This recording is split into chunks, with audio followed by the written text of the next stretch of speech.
Hello, I'm Isaac Hayes III, founder and CEO of Fanbase. Listen to what I'm about to tell you. The window to invest in Fanbase is closing. We've raised over $10.6 million of our $17 million goal. That means there's room for less than 6,370 people to invest in Fanbase for the average amount. The minimum to invest in Fanbase right now is $399. That makes you an owner in Fanbase today. Go to startengine.com/fanbase to invest. Why? Because current social apps have taken advantage of users for far too long, with content suppression, shadow banning, harmful racist content, and no real tools for monetization and equity. Fanbase has over 1.4 million users and counting, allowing anyone to reach all their following and monetize their content from day one. Social media is the new TV, and whoever owns the apps that distribute that content have the opportunity to own potential billion-dollar companies. While big platforms with uncertain futures are failing to serve their users, Fanbase is stepping up to fill the gap. Don't wait until it's too late. Invest now, invest for yourself and your future. Go to startengine.com/fanbase and own the next generation of social media.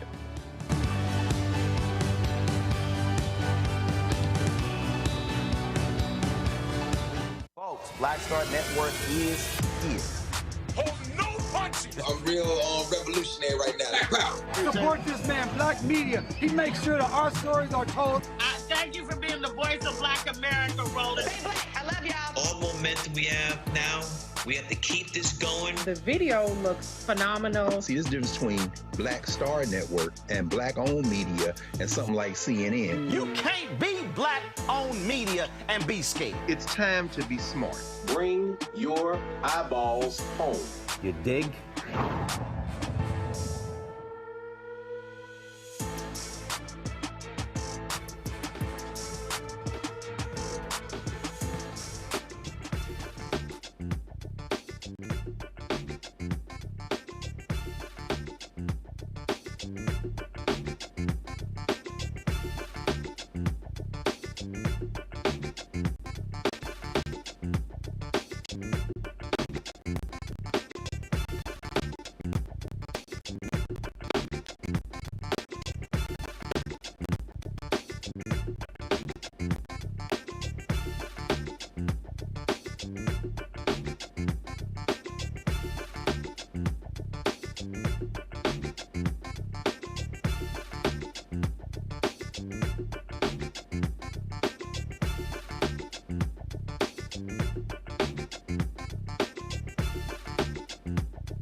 Hey, folks, today is Wednesday, March 26, 2025, coming up on Roland Martin Unfiltered, streaming live on the Black Star Network. Unbelievable day on Capitol Hill as Donald Trump's intelligence teams, or not intelligent, continue to get grilled over them talking about war plans in a signal chat. Also, Jeffrey Goldberg of The Atlantic actually released all of the text messages so people can actually see the conversation. And guess what? MAGA is now trying to defend it by saying, oh, this was no big deal. What a joke. We're going to talk to Congressman Hakeem Jeffries, the Democratic Minority Leader, about this very issue. Also, the attacks on DEI is causing college universities to end their relationship with a program called the PhD Project. We're going to talk to them about that. This is going to have a dramatic impact on African Americans who get their PhDs. Also on today's show, lots to talk about. Got Isaac Hayes III, the founder of Fanbase. We're really talking about all of these different encrypted apps and how critically important they are. And so, again, lots to talk about. Y'all, it's time to bring the funk. I'm Roland Martin Unfiltered on the Black Star Network. Let's go. He's got it. Whatever the miss, he's on it. Whatever it is, he's got the scoop, the fact, the find. And when it breaks, he's right on time and it's rolling. Best believe he's knowing. Putting it down from sports to news to politics. With entertainment just for kicks, he's rolling. It's on go, y'all. It's rolling Martin, rolling with rolling now. He's funky, he's fresh, he's real, the best, you know he's rolling Martin now.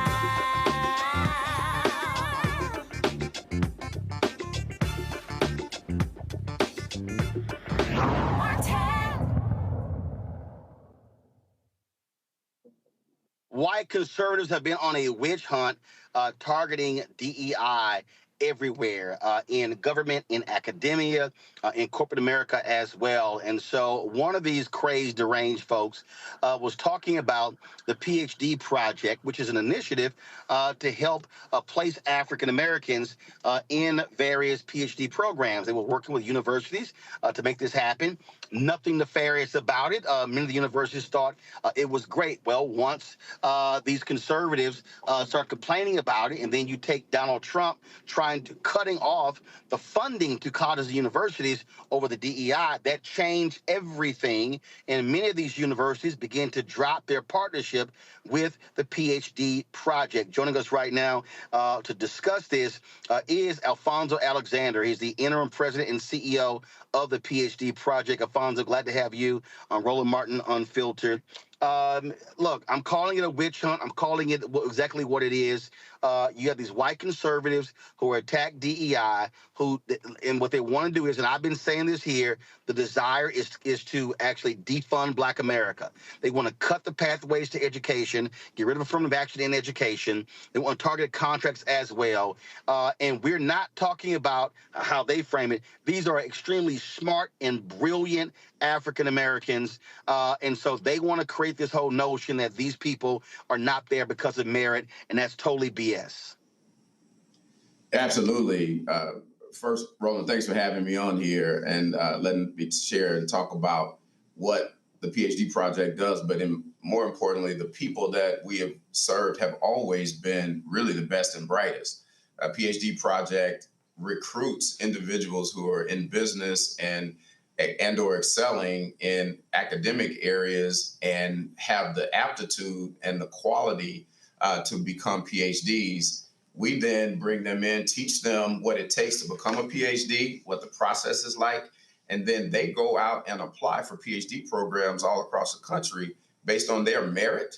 They are accepted into these PhD programs, and then we then will help provide support for them while they're in the program in terms of mentorship with other partners, other faculty members that have gone through the process. So when we say that these are the best and the brightest, these are some of the most talented individuals in this country.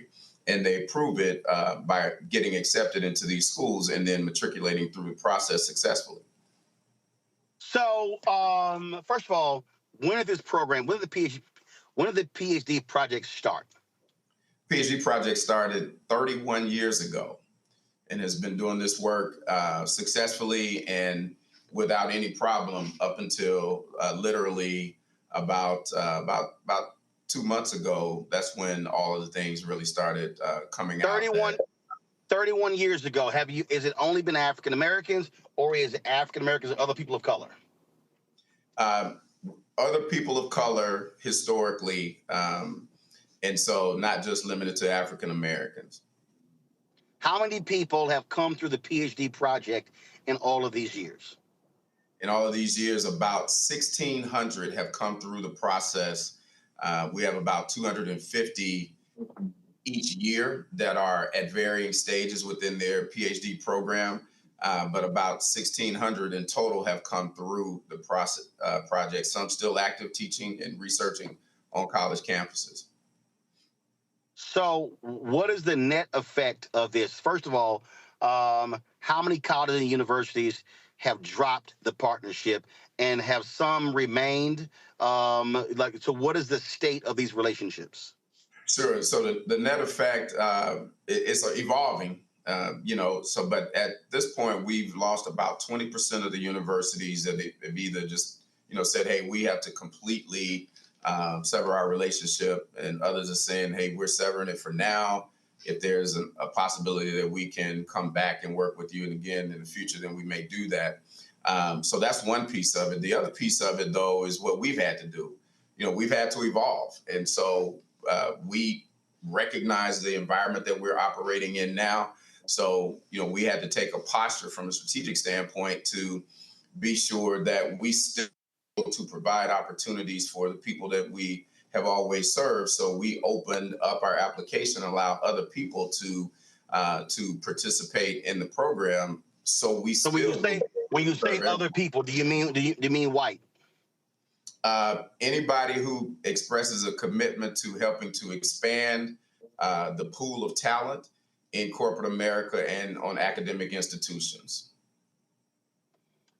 Has this had a financial, a negative financial situation for the PhD project?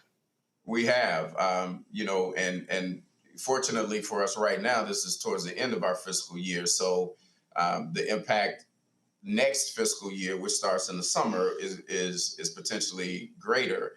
But we have had about 45 universities to transition in terms of the relationship, as I mentioned earlier, out of about close to 225 that we worked with prior to that. So what is that well, first of all, what is that financial hit? And first of all, what did that do? Did that provide resources to the students? And so what's that number? So if you have to replace that, if you want to service the same number of students, you got to replace that money. What's that hit? And then what is your plan to try to raise that to get through this period of attacks on these type of programs? Sure. So today that hit is somewhere around $200,000 of our revenue. We're about a $3 million organization, and in terms of our current situation, is evolving. We're still having conversations with universities that are having to prove that they can and should stay involved. So we're still trying to make sure that we maintain relationships with universities that have not abandoned the program. We're trying to protect those faculty members that work at those universities and are teaching and contributing in terms of their research at those universities. But to offset that, we're looking at how we can establish coalitions and collaborations with other organizations that are like-minded. We're looking to expand our corporate support. And, that's a challenging option for us at this point in time as well. But we're also having conversations with some foundations and looking at other revenue generating options that we have by partnering with some of our faculty members who do research and other things, and how we can collaborate with them to create some revenue generating options. Because we're in a situation, Roland, where it's proven that when you have a diverse set of faculty members that are presenting in front of students and involved in research, just simply because of diversity of thought alone that comes to the table, all students benefit from that. Yep. People who look like those faculty members have a benefit of the role model effect, where they see someone doing something positive, they benefit from that. And so that's what we're trying to do. We're trying to protect those individuals that are in our process, that are members of our organization now, and figure out the most strategic ways for us to grow and expand as we navigate and have to evolve in this current environment. So you guys are 501c3, correct? We are a 501c3 organization. Okay. All right. So, and I would hope, so you said what? You said 1,600 some odd people have come through the program in 31 years? Yes, absolutely. So, again, just doing, quick math. I mean, listen, if 1,000 of those folks decide to give back to your program, and again, I'm not assuming they don't give back, but if 1,000 of those people decide to give back at $200 a piece, that raises $200,000. This is one of those moments where we have to obviously look inward and challenge others. And so keep us abreast, because if y'all create, in essence, a capital campaign, there's an opportunity, I believe, utilizing black-owned media, black-targeted media. If all of a sudden it says, hey, if you know for a fact when you get to a late April or you get to May, and you're going to say, hey, listen, we've got to have $250,000 again. The math is the math. 1,250 people giving $200 each, gets you to your goal. But this is the reality that we're now living in, that your organization, other black organizations are going to have to deal with, and this is where we have to encourage our folks to say, hey, when you give, it's a tax write-off, and the reality is there are folks who need tax write-offs, and we got to be willing to the challenge on that level. Absolutely. I think we had our conference last week, and one of the themes coming out of that conference is we need to unify. We're stronger, we're better together. We're in a posture where we're doing a reset. We've come out of that reset. Now we're recharging, and we're trying to go out and win. And the way we win is working together, using the collective resources that we have, using the collective intellectual horsepower that we have to figure out the best ways to continue to touch these students through these faculty members, to provide great research opportunities so that we all as a society grow and learn and overcome this adversity that's been put before us because of some of these decisions that are being made in the legal environment and the political environment. All right, well, keep us abreast as you get closer to have to figure out what that number is. Let us know how we can be of help, being able to push that on our social media to our audience. We do about 30 million views a month. We got almost 5 million social media followers, but it is about the collective action. So, Fonzo, we appreciate it. Thanks a lot. All right. Thank you, Roland. Appreciate you and all you do for us. Thank you very much. I want to bring in my panel right now. Of course, Rebecca Carruthers, Vice President, Fair Elections Center, joining us out of Washington, D.C. Texas State Representative Yolanda Jones joining us as well from Houston. Joy Cheney, founder of Joy Strategies out of Washington, D.C. The point that I made there, Rebecca, is that something that we have to recognize and understand and accept. We are living in a moment where we are going to have to use our collective power, use our collective resources. And I know somebody who's listening to me, they're sitting there saying, well, man, you just threw out 1,000 people, that's $200 each. Yeah, but the reality is there are people who are making certain amounts of money who need tax write-offs. And the reality is if you give away, let's just imagine if you say, hey, I'm going to make $5,000 in charitable contributions a year, and at $200 each, that's 25 separate organizations you can be funding at $200 each. I just want people to listen to understand what we're talking about here. I think part of the problem, Rebecca, is that when we talk about fundraising and giving, we think in terms of, well, can this rich black person, why can't they give $1 million or they give $500,000, they give $100,000? But again, if you're an individual and you're looking to make charitable contributions, you could say right now that if I give away $5,000 a year, and it may not be $5,000, that you may say that's 25 separate organizations that I can support with that $5,000 with a $200 donation each.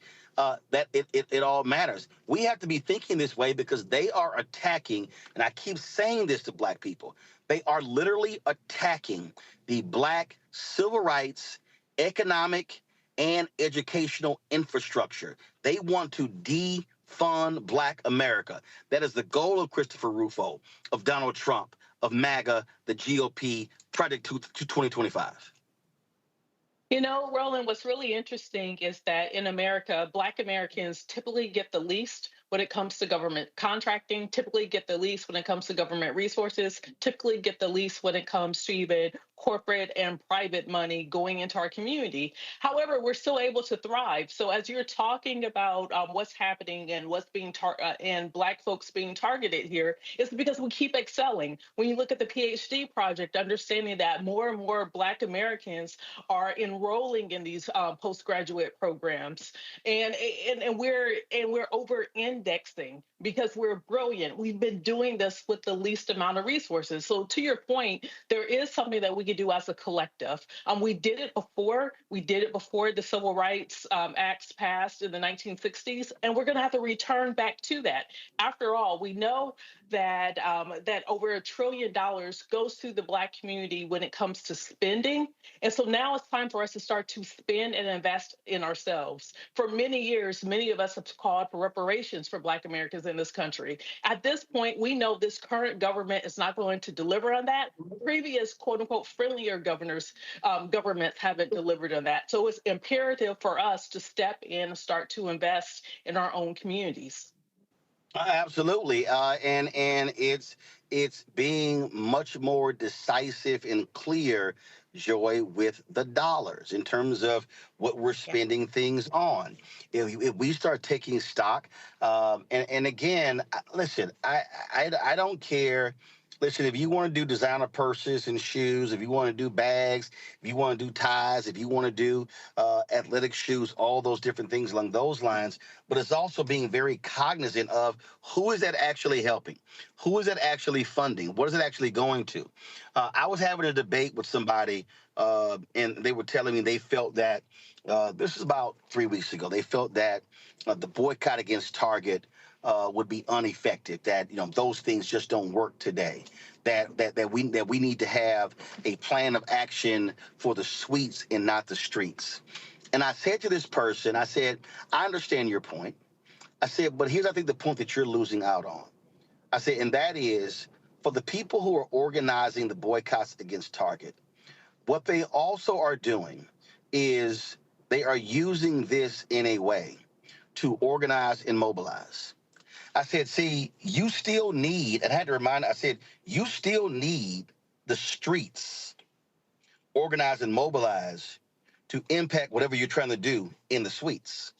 I said, so if you never create something that the streets can get behind, then you're never going to organize and mobilize them. On Saturday, I spoke at the U.S. Students Association conference that Tiffany Lofton was helping them with. On our show on March 4th, the State of Our Union, it was after midnight when Tiffany mentioned what they were doing and what they were trying to raise their money for, and I said, we're going to help you. I made a commitment of $20,000 of my own money, and then she hit me back. We raised $84,000 that night for them. And then other groups then gave. Then other groups then gave. And so they raised almost $150,000. Last year, they had 5 students at their conference. This year, they had almost 150. So the point that I need our people to understand is the capacity exists in our communities when we redirect our resources. Correct. I'm all for buying all the fancy things too. But what you absolutely have to be doing is redirecting those funds. So now we know that the energy that we were spending shopping at Target, Amazon, all of these stores, we can pull back. That was the first thing. We had to prove to ourselves that we could stop shopping at these places. Now we know that we can. Then we said, okay, well, we're not just only going to stop shopping at places that don't serve us. We're actually going to shop at the places who do. We saw with Costco today, they have 7 million uptick in memberships. That's amazing. While Target is seeing a decline. Now we're at a different stage. Now we see that we can take the money that we're even spending at places that love us, and we got to turn them inward. We have to use Black vendors. Rebecca and I know a little bit about that. We're working on our chapter to do that. Only Black vendors where we can. We have to be working on investing in products and services that also benefit us where we're getting some end. And now we know we need to go to our nonprofit organizations. A lot of focus is on philanthropy. The greatest amount of philanthropy is in individual donors, right? So that's me and you. Yes, the wealthy people, but it's actually small dollar donors. We know this because we know that when it's election season, many candidates are mainly looking for small dollar donors because they can spread themselves out. They can give multiple times, monthly even, and it means something overall, greater than the sum of its parts. So it is so important that we do these individual amounts, pick an organization and lay on them the money that you spent last year on the campaign, shift some of that over and be able to do that for a nonprofit in your community. It really does make a difference en masse. Yep. And the feeling of being successful begets more success. So don't worry about the end, just get started. We are going to have to take care of ourselves in this season. Yeah, and again, I just think, Jolanda, a lot of people really just don't think through what is going on here. And you heard Alfonso say it. So if they're losing the universities, and then the corporate support is tepid, then, I mean, and I was talking to somebody, it was a gala last month, and literally a week before the event, a financial institution that had agreed to be a sponsor called and was like, yo, we're out. And many of those places, a lot of the Black folks that work there have been laid off. And so our Black nonprofits are losing lots of money because the Black folks are getting kicked out of a lot of these companies who are in these diversity jobs, who are in other jobs. And so I need people to understand that there's an economic attack that is happening before our very eyes against Black people.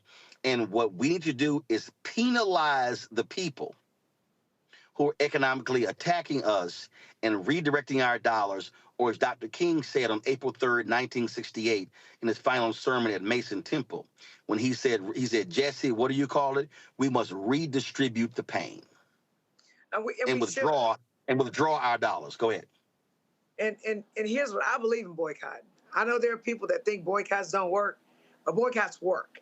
Because in order to make rich people pay attention, you have to hit them in the pocketbook. So decide that we're not going to spend at Target, and we're going to spend at places that support Black people, like Costco. Trust me, Target paid attention, right? Costco paid attention. If they're making $7 million more than they made before. The problem with Black folks is we don't always look at the long-time impacts. With this PhD project, first of all, if we have Black professors, because you generally need a PhD to be a tenured professor at a university, that means we're going to have less people who look like us in academia, and our perspective is not going to be there. And like you said, Roland, at the beginning of this, people are literally attacking the things that have made Black people be able to overcome the oppression. And when the PhD project is not sufficiently funded, we have less money to help the PhD students. PhDs are not cheap, folks. PhDs require research. Research costs money. And then you have people who have PhDs who can help people walk through and practice what they need to do in order to be PhDs. So, and let me tell you something else with this attack on DEI. the black folks that wanted to go to the PWIs that are now not going to get into the PWIs because there's not a space for us, they're going to necessarily end up going to HBCUs, right? And so the question is, are we preparing our HBCUs to receive all these new students that they're inevitably going to get? For example, that's why here I'm trying to get money for Texas Southern University Thurgood Marshall School of Law, because when these black folks that were beneficiaries of DEI used to get into UT, used to get into University of Houston, used to get into all these schools, now can't get in there. Texas Southern has to have the capacity to receive these students who need an education. And so boycott, boycott, boycott. And if you remember back to the Montgomery boycott, it wasn't a day-long boycott like we like Black Friday. Let's only do black stuff on one day. Let me tell you something. If you keep money or boycott white businesses one day, they can withstand that. We need to have sustained boycotts. We need to let people know, if you come for us, we're gonna mess with your money. And trust and believe. Yep. I'm gonna say this again, trust and believe. If we hit them in the pocketbook over and over and over again, they will pay attention for the same reason they have DEI with athletics, because it makes them a lot of money.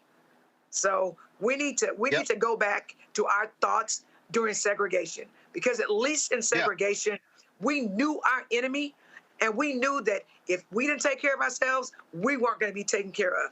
The problem is we've gone and got integration, and we think we equal, and we think they're going to judge us by the content of our character and not the color of our skin, except for if you've been paying attention since Donald Trump has been on the scene, white folks feel free to discriminate openly and attack us openly. So, and let me tell you, the courts ain't gonna save us, because Trump has stacked the courts. The only people that are gonna save black people are black people.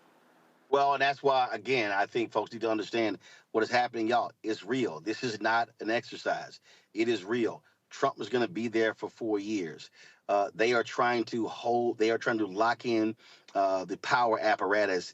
And for all y'all folk who say voting don't matter, understand, voting is a part of this conversation.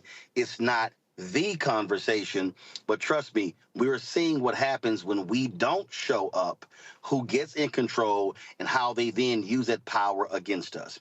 Got to go to a break. We come back. Speaking of power, critical election in the state of Wisconsin, a Supreme Court race. Sarah Crawford is a Democratic candidate. She's going up against the Republican candidate who Elon Musk has spent $10 million already trying to get elected. We're going to explain to you what black groups are doing in Wisconsin to get the vote out, and why this Supreme Court race is a serious, serious one that we all should be paying attention to. Folks, you're watching Roland Martin Unfiltered right here on the Black Star Network. Back in a moment. We begin tonight with the people who are really running the country right now. Now, Trump is often wrong and misleading about a lot of things, but especially about history. Donald Trump falling in line with President Elon Musk. In the wake of the unsettling news that MSNBC has canceled Joy Ann Reid's primetime show, The Readout, Roland Martin and the Black Star Network would like to extend an invitation to all the fans of Joy Ann Reid's MSNBC show to join us every night to watch Roland Martin Unfiltered, streaming on the Black Star Network for news, discussion of the issues that matter to you, and the latest updates on the twice impeached, criminally convicted felon-in-chief Donald Trump and his unprecedented assault on democracy, as well as co-president Elon Musk's takeover of the federal government. The Black Star Network stands with Joy Ann Reid and all folks who understand the power of black voices in media. We must come together and never forget that information is power. Be sure to watch Roland Martin Unfiltered weeknights, 6 p.m. Eastern at youtube.com/Roland S. Martin, or download the Black Star Network app. Question for you. Are you stuck? Do you feel like you're hitting a wall and it's keeping you from achieving prosperity? Well, you're not alone. On the next Get Wealthy with me, Deborah Owens, America's Wealth Coach, you're going to learn what you need to do to become unstuck and unstoppable.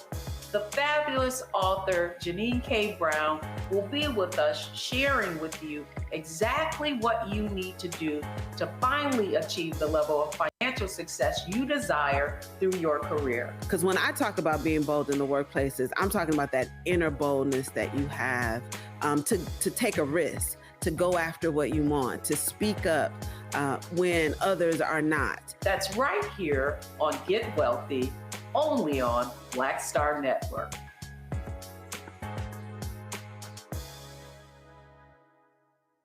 This week on The Other Side of Change. Let's talk. Vote blue no matter who. We need political imagination more than ever, and unfortunately, some people on the Democratic side really are discouraging that. We're going to dig into all of it. The Democratic Party needs to remember who they are and who they are responsible to. This is On the Other Side of Change, only on the Black Star Network. Next on the Black Table with me, Greg Carr. Succession. We're hearing that word pop up a lot these days as our country continues to fracture and divide. But did you know that idea, essentially a breaking up of the USA, has been part of the public debate since long before and long after the Civil War, right up to today? On our next show, you'll meet Richard Crichton, the author of this book, who says breaking up this great experiment called America might not be such a bad thing. That's on the next Black Table, right here on the Black Star Network. This week on A Balanced Life, join us as our resident experts and special guests talk to us about what it means to protect your peace. I know you say you got it all together, but let me tell you, life be lifing. So we're going to talk about how do you find who you are? How do you find your lane? How do you stay in your lane? And what it means to really date you, to look in the mirror and find out who you are and love the person that you see. When is the last time you said I love you to a loved one? When is the last time you said I love you to yourself? That's next on A Balanced Life with Dr. Jackie here at Black Star Network. Hatred on the streets, a horrific scene, a white nationalist rally that descended into deadly violence. White people are losing their damn minds. As an angry pro-Trump mob storms the U.S. Capitol, we're about to see the rise of what I call white minority resistance.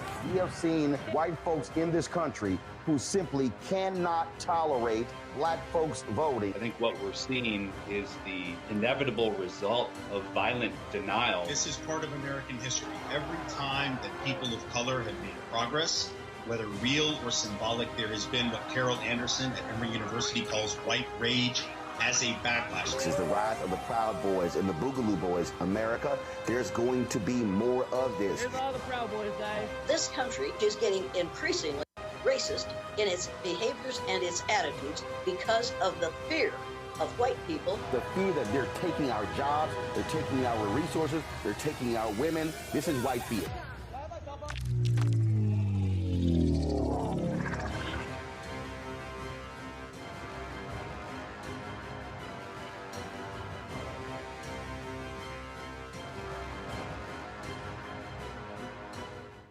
How you doing? My name is Mark Curry, and you're watching Roland Martin, unfiltered, deep into it, like pasteurized milk without the 2%. We getting deep. You want to turn that shit off? We're doing an interview, motherfucker.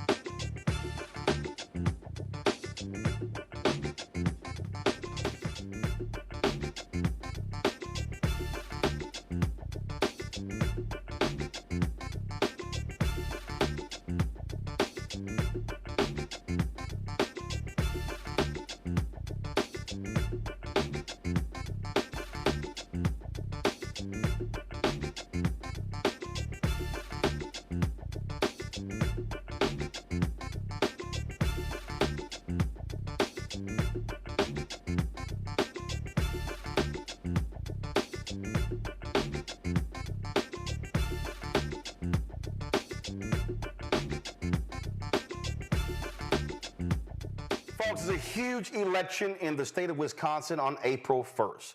It pits two candidates, Susan Crawford against Brad Schimmel. Susan Crawford is the Democratic candidate.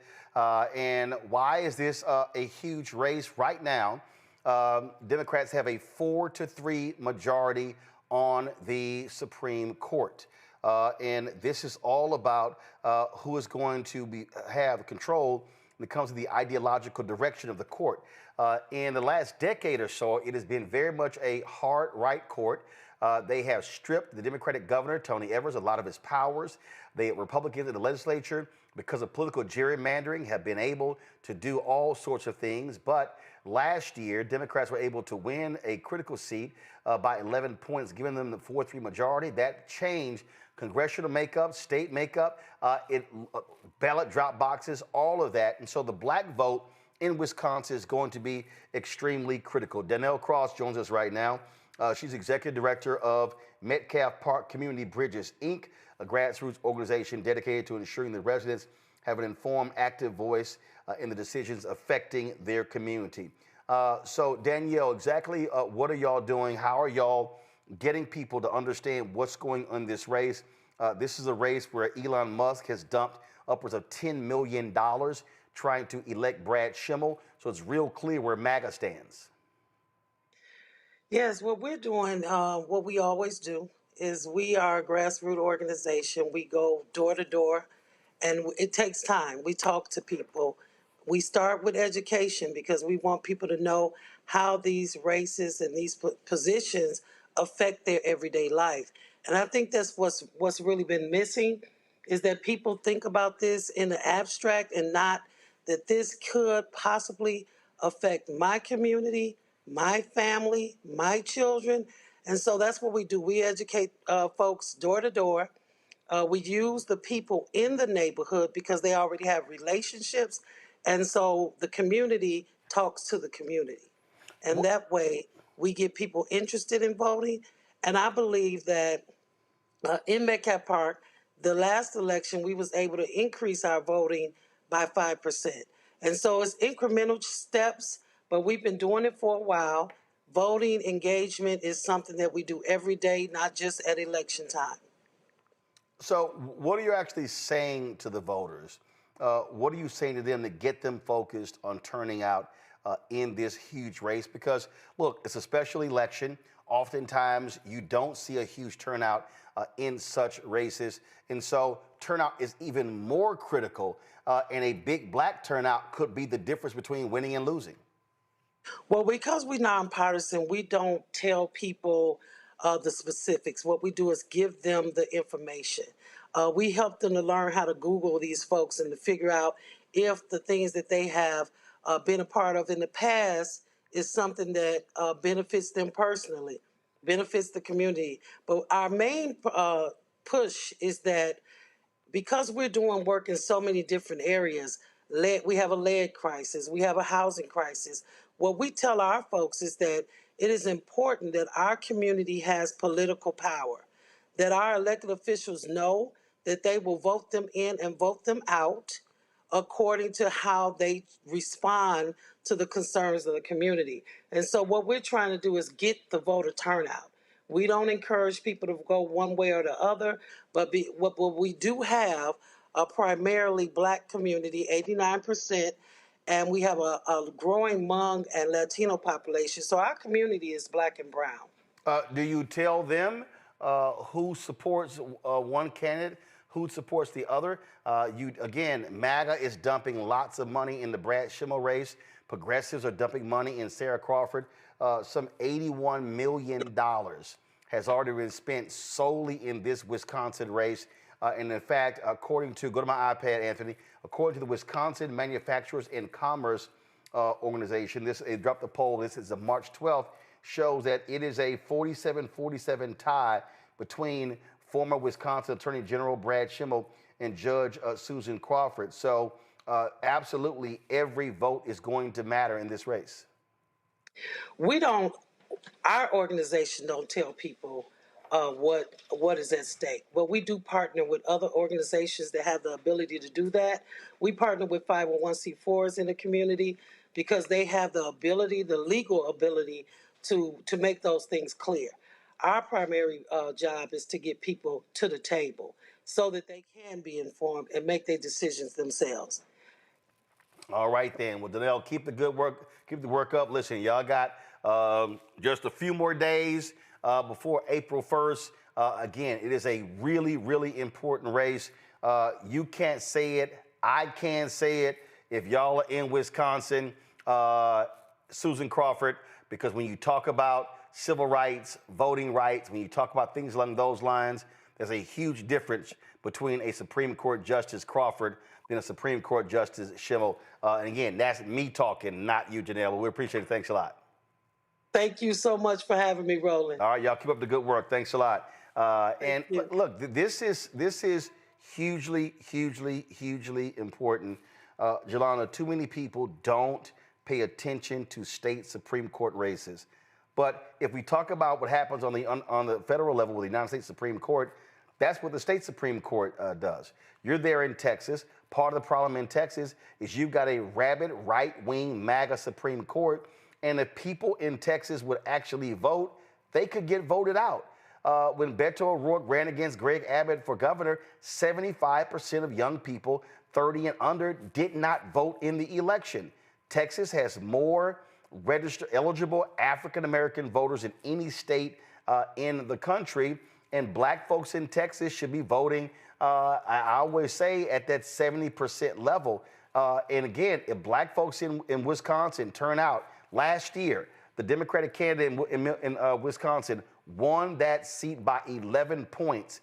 It can happen again, and holding this seat is a huge, huge deal.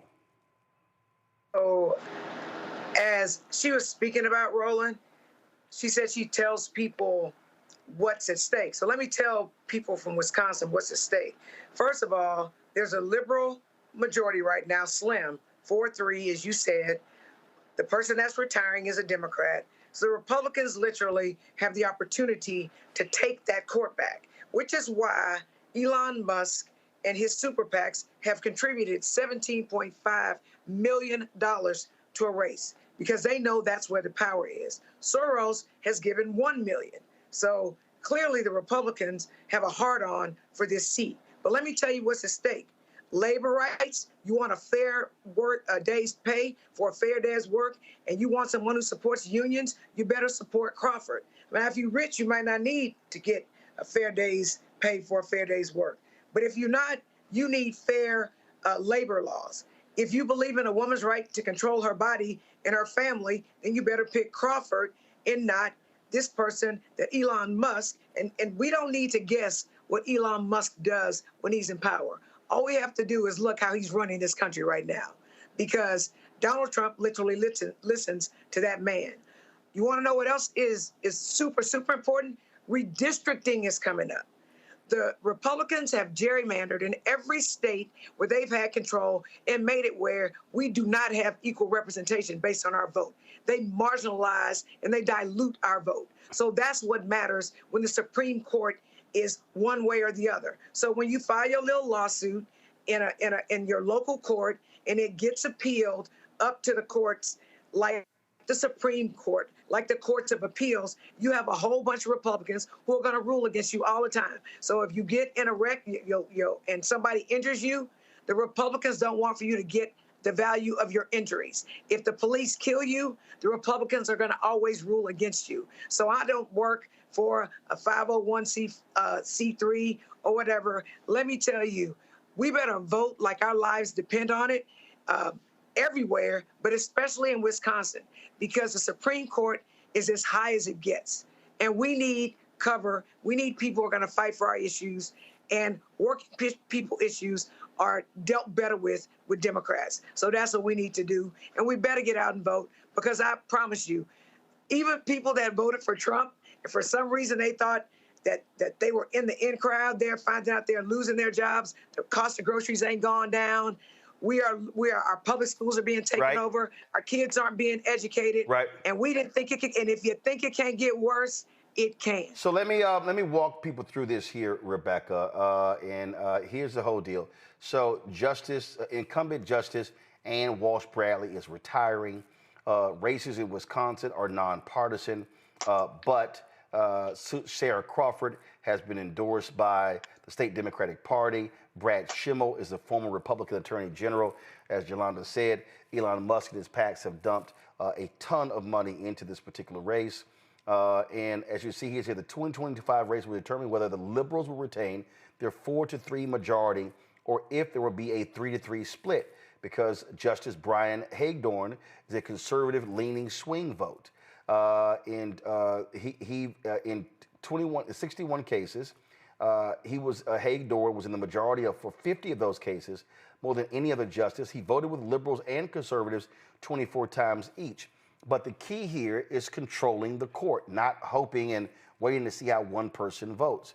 We know for a fact that ballot drop boxes are going to be critical in the 2026 midterm elections as well as 2028. Republican legislature wants to get rid of those. Democrats say no. It's a good idea to expand access to the ballot. Partisan gerrymandering is also an issue. Racial gerrymandering is an issue. Restoring the rights of the governor, the secretary of state, and the attorney general, all Democrat. Republicans strip them of that right. Republicans control the legislature because they have been able to have a lock through partisan gerrymandering. And so that's why this Supreme Court race is huge. You know, Yolanda gave the partisan take of this. I'm going to give the C3 take on this. One thing that we saw, especially in light of President Trump's unconstitutional elections executive order that he issued yesterday, is that state Supreme courts are going to matter more than ever when it comes to making sure that there's actual voting rights. As 46 states go to the ballot box this year, 100,000 seats are on the line. Next year, even all 50 states are going have elections. Plus, you know, there's more consequential elections. But one thing that's really interesting, specifically in Wisconsin, is that the current court supports voting rights. If the makeup of this current court changes, then it's going to be a court that does not support voting rights in Wisconsin. The other thing that's important to note about the Wisconsin Supreme Court, every year between now and 2030, there is a Supreme Court justice in Wisconsin that is on the ballot, because the terms, because over the next 6 years, starting this year, there are 6 terms that are up, because it's a staggered expiration of justices on the court. So my question, especially for community groups in Wisconsin, in Milwaukee, groups like Block, how do we make sure in communities, Black communities in Milwaukee, that there's a sustained effort for folks to really understand the importance of the Supreme Court in Wisconsin? Because every single year between now and 2030, there is going to be a Wisconsin Supreme Court race. And that's something that I really need people in Wisconsin to pay attention to, because every single year between now and 2030, there's going to be millions of dollars being spent to determine whether or not the Supreme Court is going to support democracy or not support democracy. Joy? I'll just give the civic engagement take. Every little bit counts. We just talked about that in terms of money. Do not believe that you have 2 years to the next election. Literally, if it's Tuesday, it's an election somewhere. We're just talking about the election now in Wisconsin. It is very important. The protests are great. The marches are great. The boycotts are great. The buy-ins are great. We want that, but you also have to vote every single time. That's number one. Number two, because this is being so watched at the national level, because so much money from the other side is being poured in, we'll talk about later the dearth of money from the progressive side. That's a real shame. But because the Republicans, because the conservatives are so looking at this race, if we can get a win here, it will be reported and it will be amplified, and it will beget other wins. They make decisions on what they can and can't do based on how they do early on. So if they can see post-Trump's election that we were able to beat him despite all the money they put into it in a state Supreme Court race in Wisconsin, that will bode well for us and our side in the future. So do it, do it, do it. And if you're on this call and you're not from the state, call your friends and say, if you're in Wisconsin, we need you to vote in this race. And if you can give, we need you to do that too. To emphasize that point, folks, this would happen. This is what happened in Pennsylvania. Democrats flipped a Pennsylvania state Senate race that Trump won the district by 15 points. And it was won by East Petersburg Mayor James Malone. It was a special election, and he beat the Republicans there. So that says a whole lot when you're able to flip a district that Trump won by 15 points. Yeah, that's a sign. When you win elections like this, it shows you where the voters are.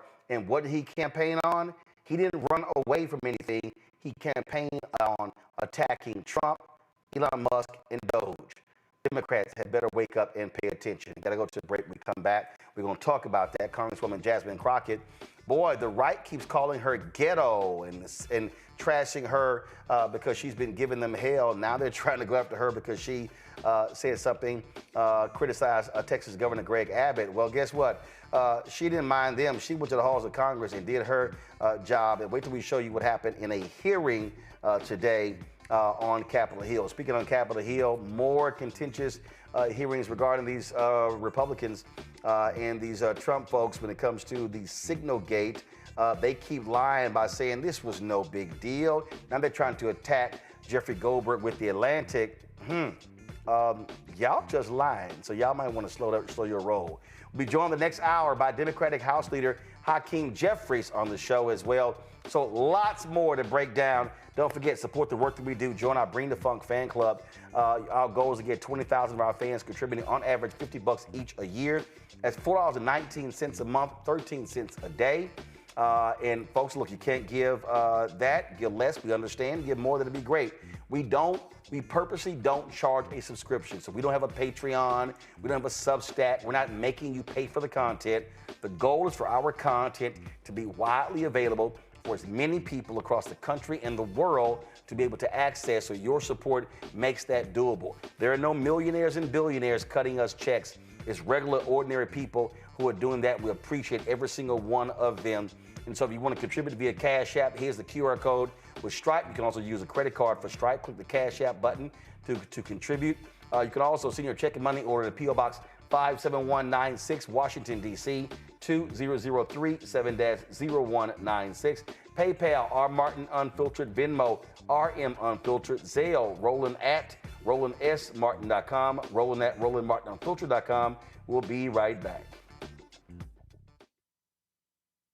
Next on the Black Table with me, Greg Carr. Succession. We're hearing that word pop up a lot these days as our country continues to fracture and divide. But did you know that that idea, essentially a breaking up of the USA, has been part of the public debate since long before and long after the Civil War, right up to today? On our next show, you'll meet Richard Crichton, the author of this book, who says breaking up this great experiment called America might not be such a bad thing. That's on the next Black Table, right here on the Black Star Network. This week on A Balanced Life, join us as our resident experts and special guests talk to us about what it means to protect your peace. I know you say you got it all together, but let me tell you, life be lifing. So we're going to talk about how do you find who you are? How do you find your lane? How do you stay in your lane? And what it means to really date you, to look in the mirror and find out who you are and love the person that you see. When is the last time you said I love you to a loved one? When is the last time you said I love you to yourself? That's next on A Balanced Life with Dr. Jackie here at Black Star Network. Farquhar, executive producer of Proud Family. Bruce Smith, creator and executive producer of The Proud Family, Louder and Prouder. And you're watching Roland Martin Unfiltered.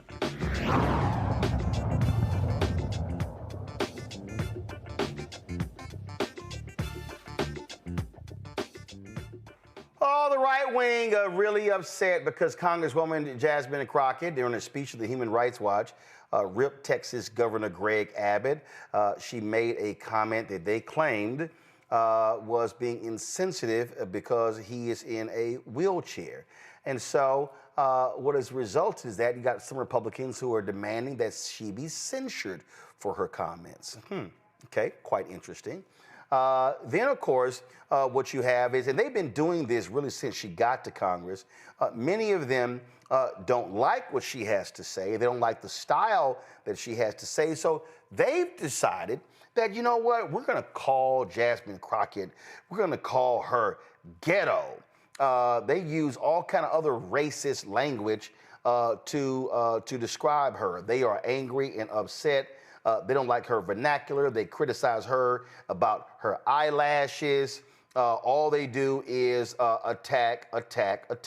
So I'm gonna show. So this is why they are upset, and I'm gonna show you again some of the racist language so you can understand what it is these folks are all about. So listen to this. We in these hot ass Texas streets, honey. Y'all know we got Governor Hot Wheels down there. Come on now. And the only thing hot about him is that he is a hot ass mess, honey. So yes. Oh my God, the right has been losing their minds, just angry and upset with her because of what she had to say.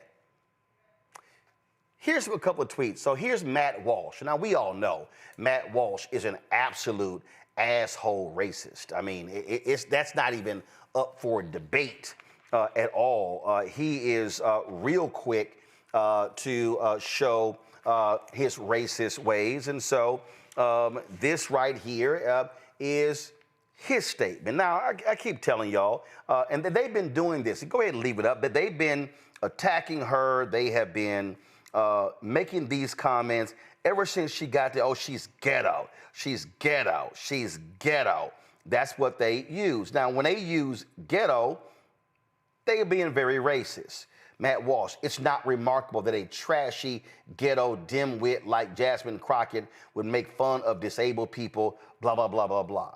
Okay? So anytime you hear white racists call somebody black ghetto, we know exactly what it is that they're doing. Then you've got a conservative Dana Lash. Now, first of all, she ain't even from Texas. She's now in Texas.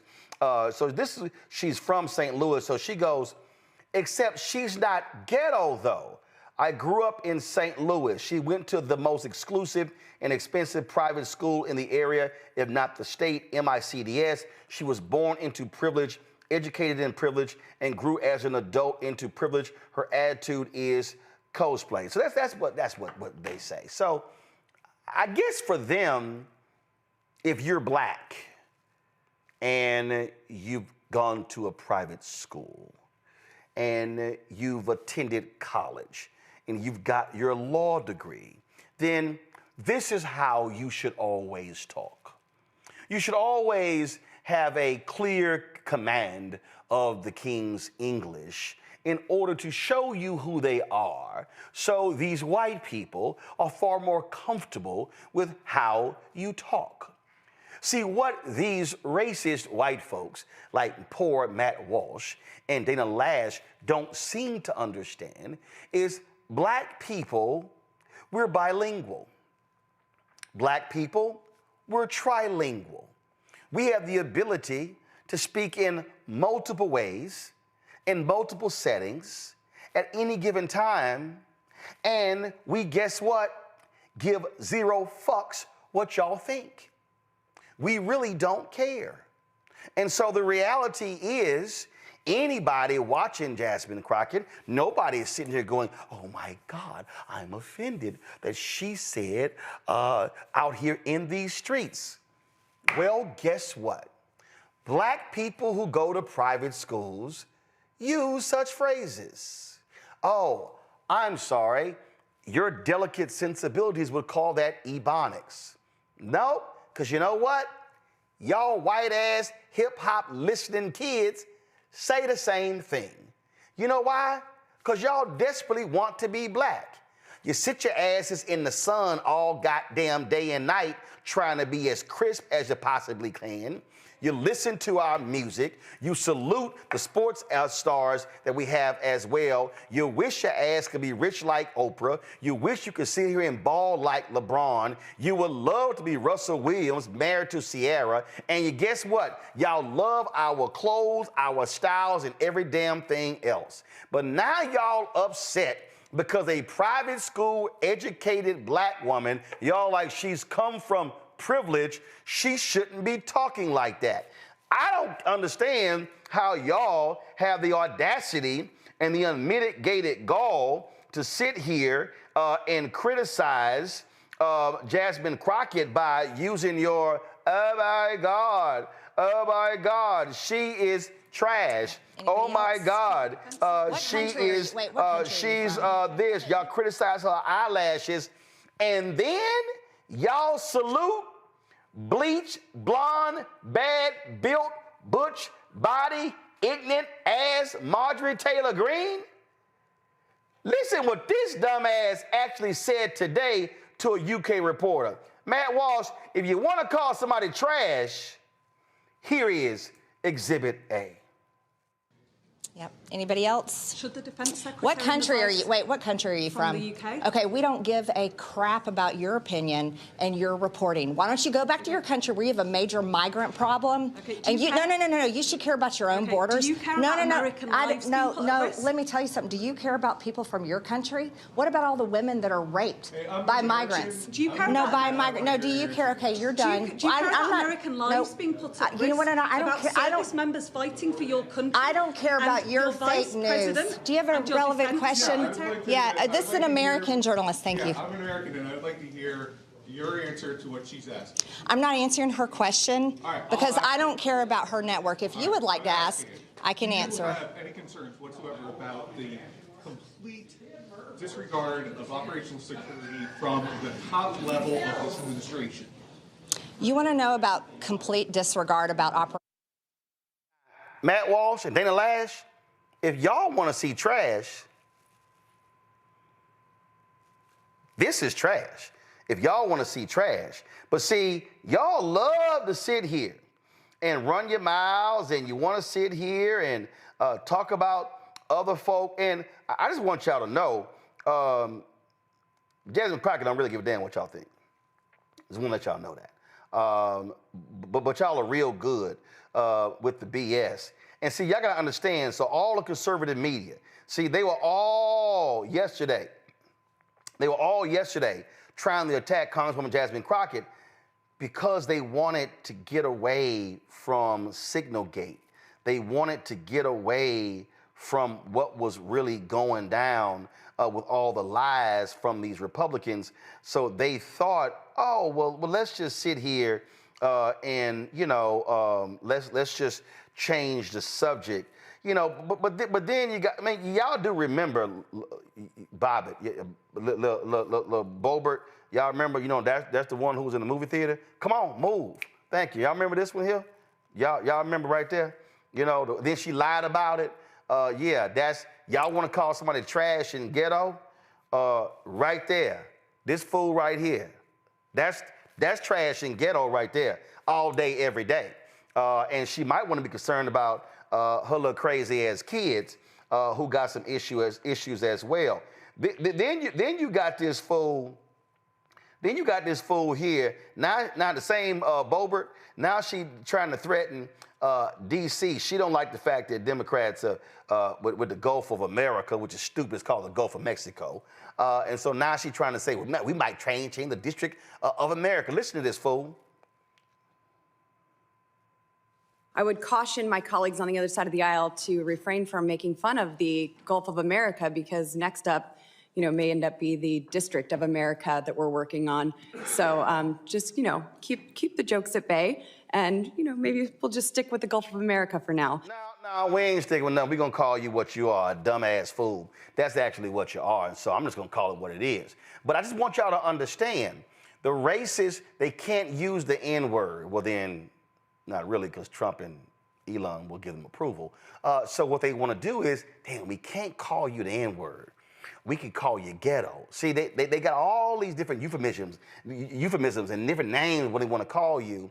But since they want to say she's ghetto, well, let's just go ahead and see how she broke it down today in the Crockett Chronicles. Go ahead, roll the stinger, the Crockett Chronicle stinger.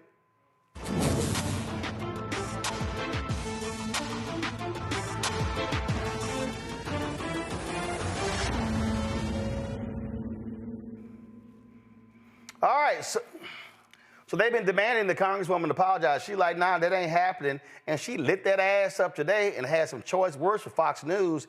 And damn, if I had some tea, I'm here for it.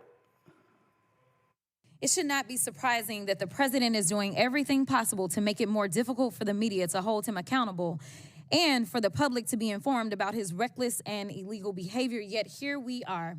The Republicans have actually organized this goofy hearing to try to convince the American people that PBS and NPR are, quote, domestic terrorists, or domestic threats, my apologies, not the incompetent, unqualified Secretary of Defense who's texting war plans to journalists.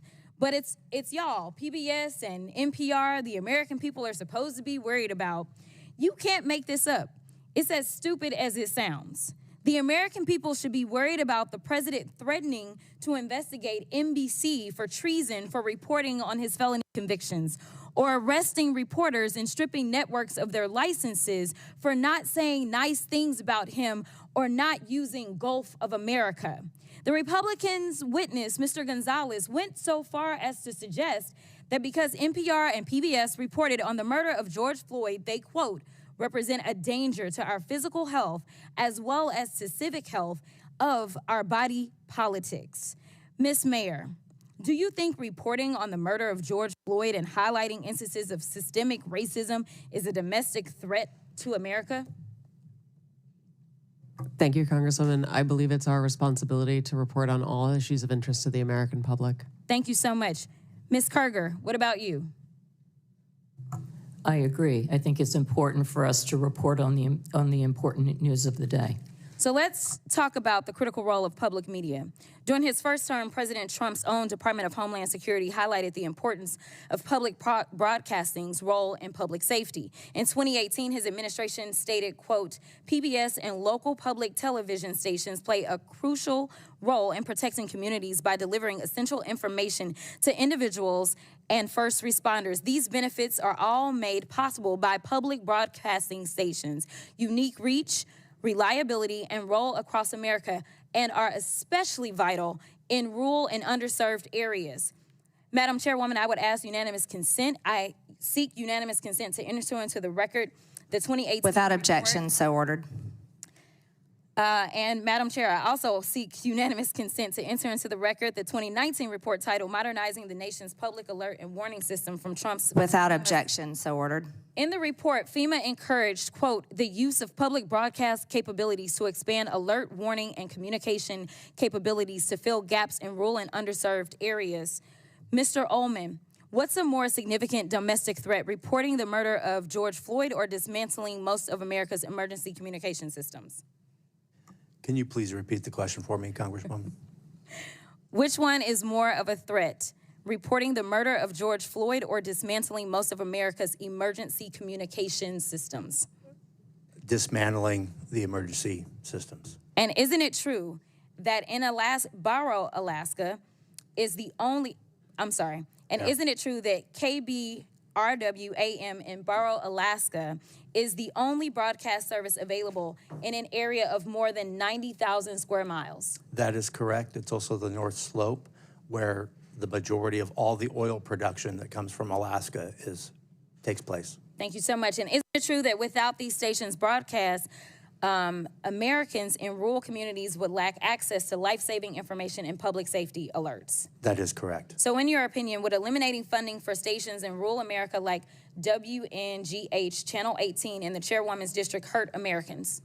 it would hurt Americans, yes. In fact, Georgia Public Broadcasting serves as the official distributor of evacuation route information during state-ordered evacuations, and the chairwoman is here advocating to strip their funding. Look, the DOGE agenda isn't about government efficiency. It's about breeding corruption at the expense of the safety of the American people, particularly Americans living in rural or remote parts of the country. They don't care about public safety. They don't care about emergency management, and they don't care about free speech, all of which are harming American people. In fact, I'm gonna skip off real quick because they have tried to come for you, Ms. Mayor, and I just want to clarify, you did not work for NPR when those statements were made, did you?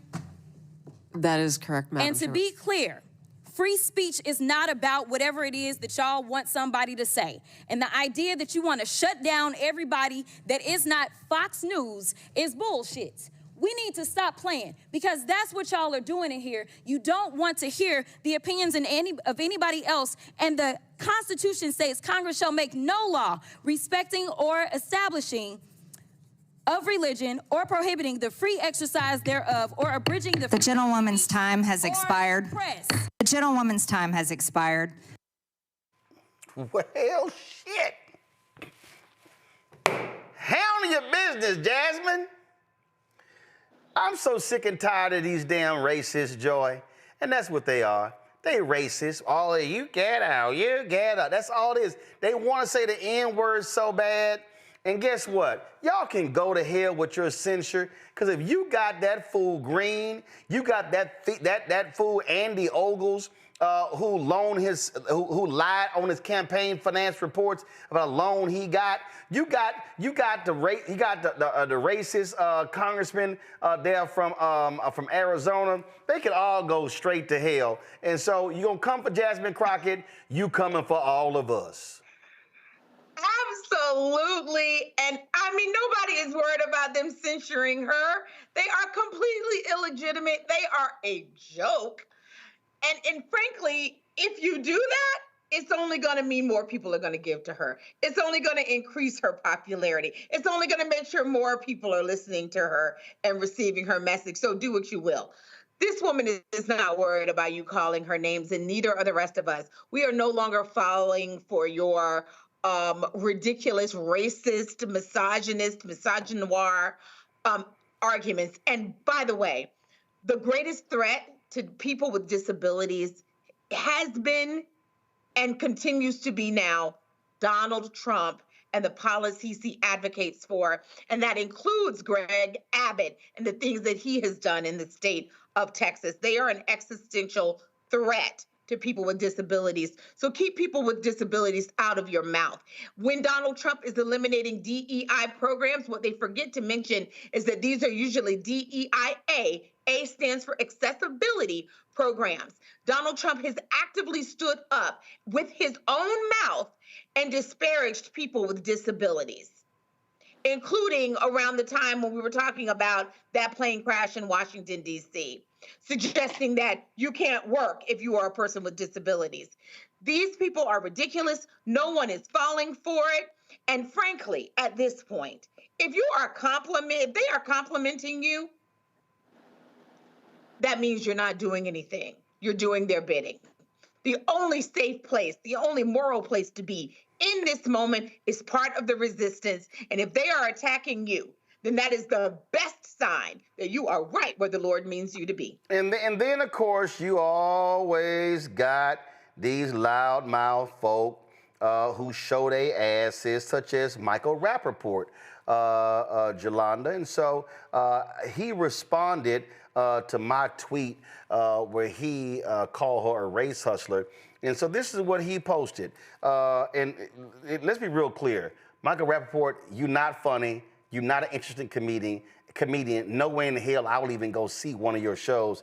He goes, she's a low life for that alone, besides the list of all of her other race hustling con work. But that comment puts her in the Michael Rappaport official shitbag list. Michael Rappaport, you ain't even relevant enough to have a list. But who is Michael Rappaport? And there you go. You've been to sports events, they're like, who's he?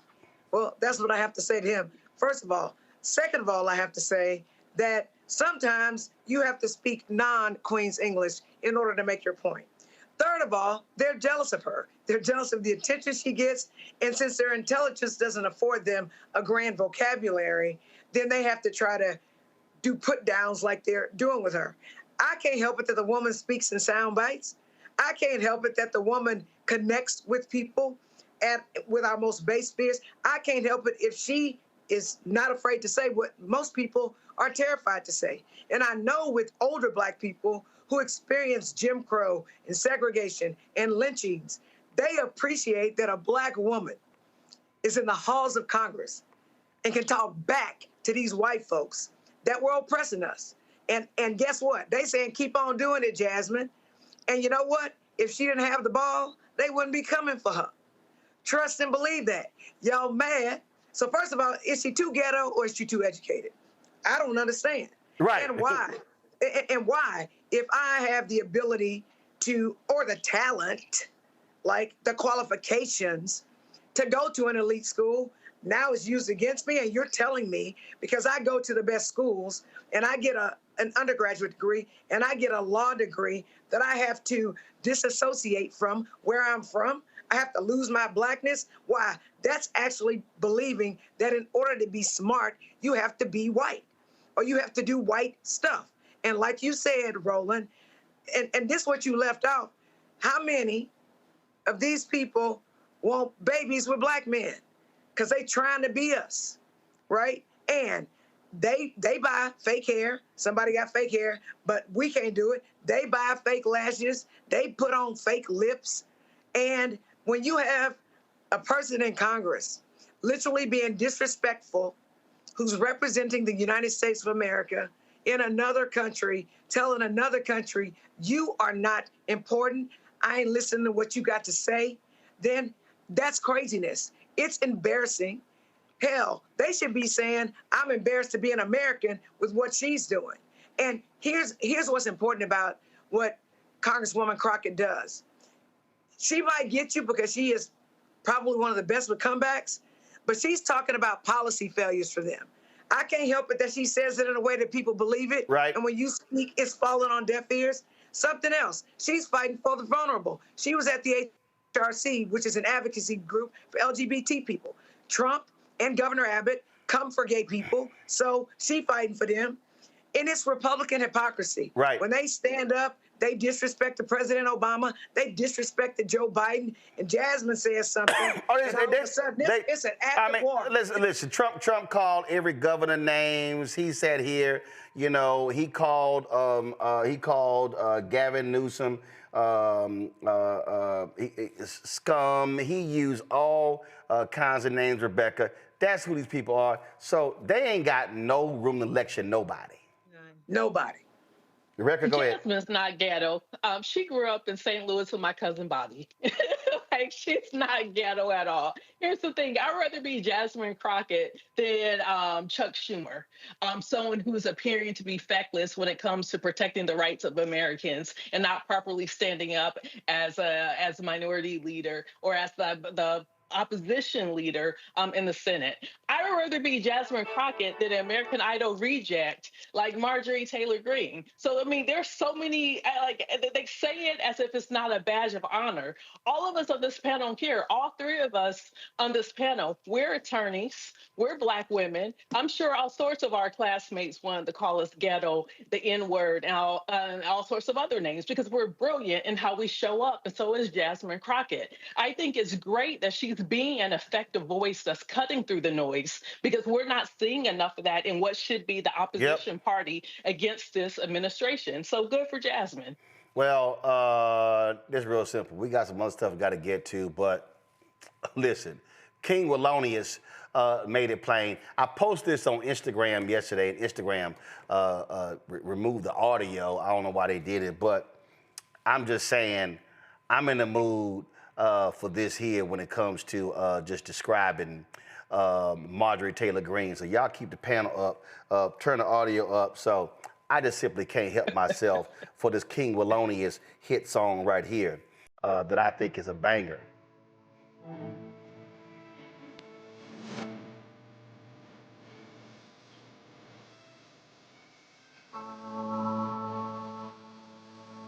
Choir.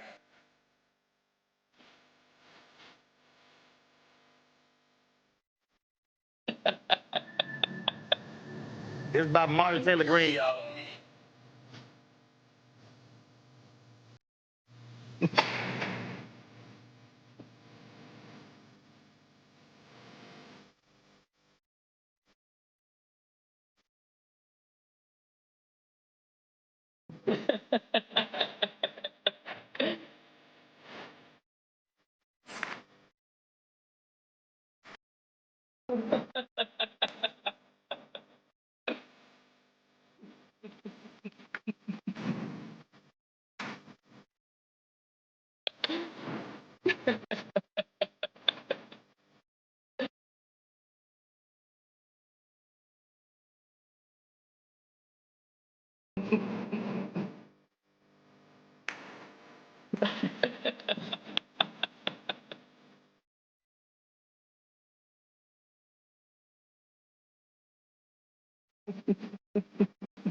I'm just saying, y'all want to keep it up. It's all good. We can go there if y'all want to go there. I'm just saying.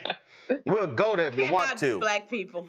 Nah, we will be petty as hell. That's why they can't stand Jasmine. So it's all good. So we don't really give a damn of what y'all got to say. And if y'all want to play that censure game, guess what? We're going to come after every single one of y'all for the racist comments. And so Data Lash, Matt Walsh, all y'all can holler about her eyelashes, how she's ghetto. But in the words of Della Reese from Harlem Nights, you can kiss our entire black ass. I'll be right back.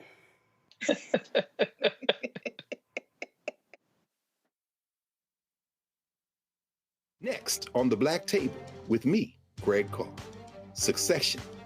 We're hearing that word pop up a lot these days as our country continues to fracture and divide. But did you know that that idea, essentially a breaking up of the USA, has been part of the public debate since long before and long after the Civil War, right up to today? On our next show, you'll meet Richard Crichton, the author of this book, who says breaking up this great experiment called America might not be such a bad thing.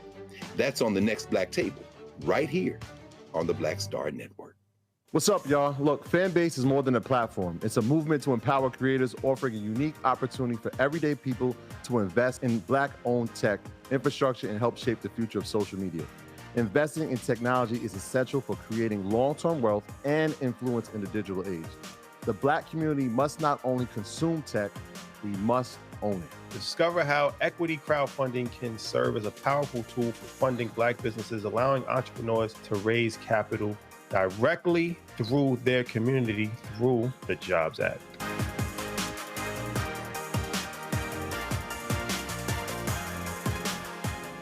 This is Essence Atkins. Love King of R&B, Raheem Devon. It's me, Sherry Shepard, and you know what you're watching. You're watching Roland Martin, Unfiltered.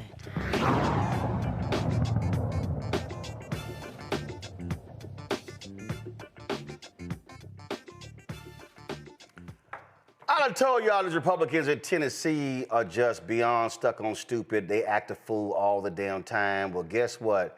My man, State Representative Justin Pearson, was not having it. Tennessee Holler dropped this video here where they went at it because this one Republican was criticizing Justin for not being at the Capitol when he was mourning the death of his brother who took his own life. And things got a little heated on the floor. Justin, talk your shit. We need to do something about the gun violence epidemic, and now is the time to do it. And I will continue to advocate for that because I believe in it. Personally, from our family's own experience to the experiences of too many people in our district and in our community who are suffering from the lack of good laws and good regulation. You don't have to throw out responsible gun ownership in behalf of the Second Amendment. I know every member in this committee's been here this year working during committee, during session, voting on bills. Yes, sir. And I know you may have some things going on, but you have not. So I don't think it's fair for you to come in front of this committee and lecture us on hard work and convictions. We've been here working. Thank you, Chair Farmer, for your comments. They incense me.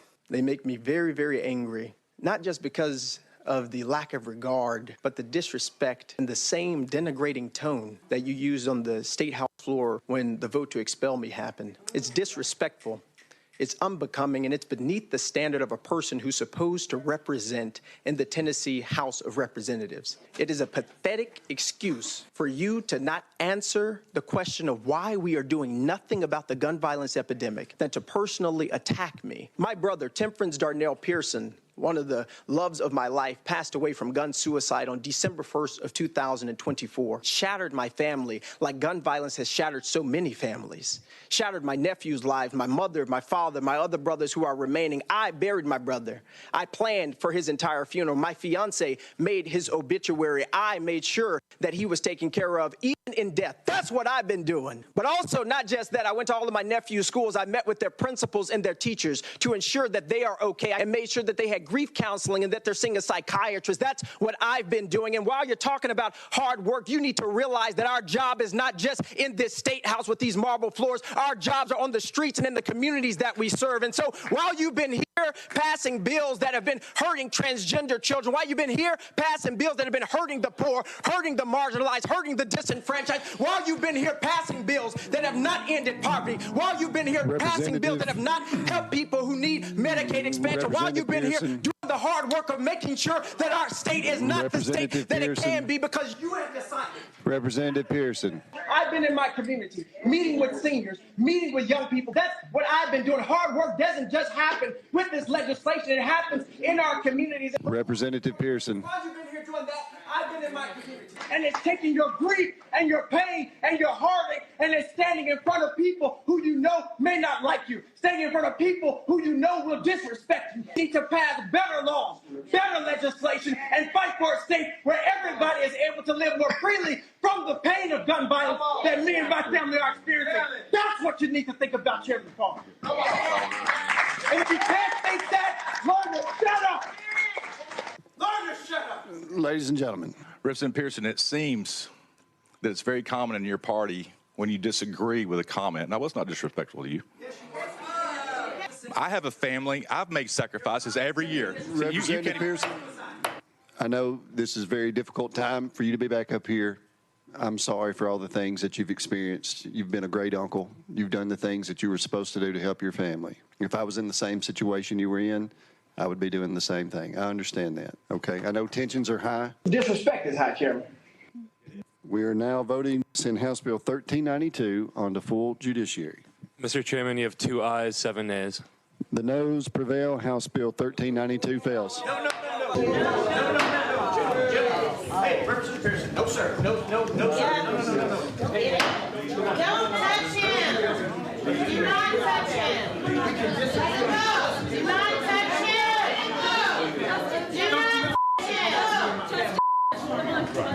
Don't you ever come out to me and my family. My father, please stop. But don't you ever My father. My father. Come on, Justin, you're okay.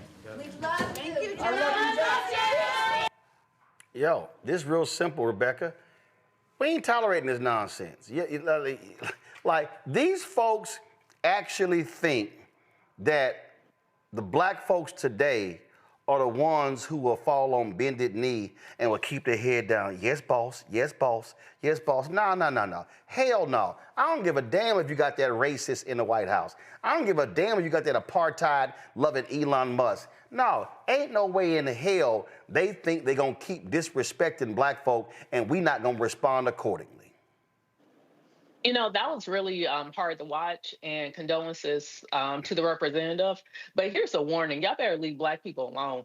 We are sick and tired. Y'all trying to take everything away from us. You're trying to call us stupid. You're trying to call us ghetto. You're saying that you're going to remove DEI because we're unqualified. Y'all better leave us the F alone, because at this point, here's the thing. We built this country, which means we know the ins and the outs and exactly how this country operates. Y'all better leave us alone.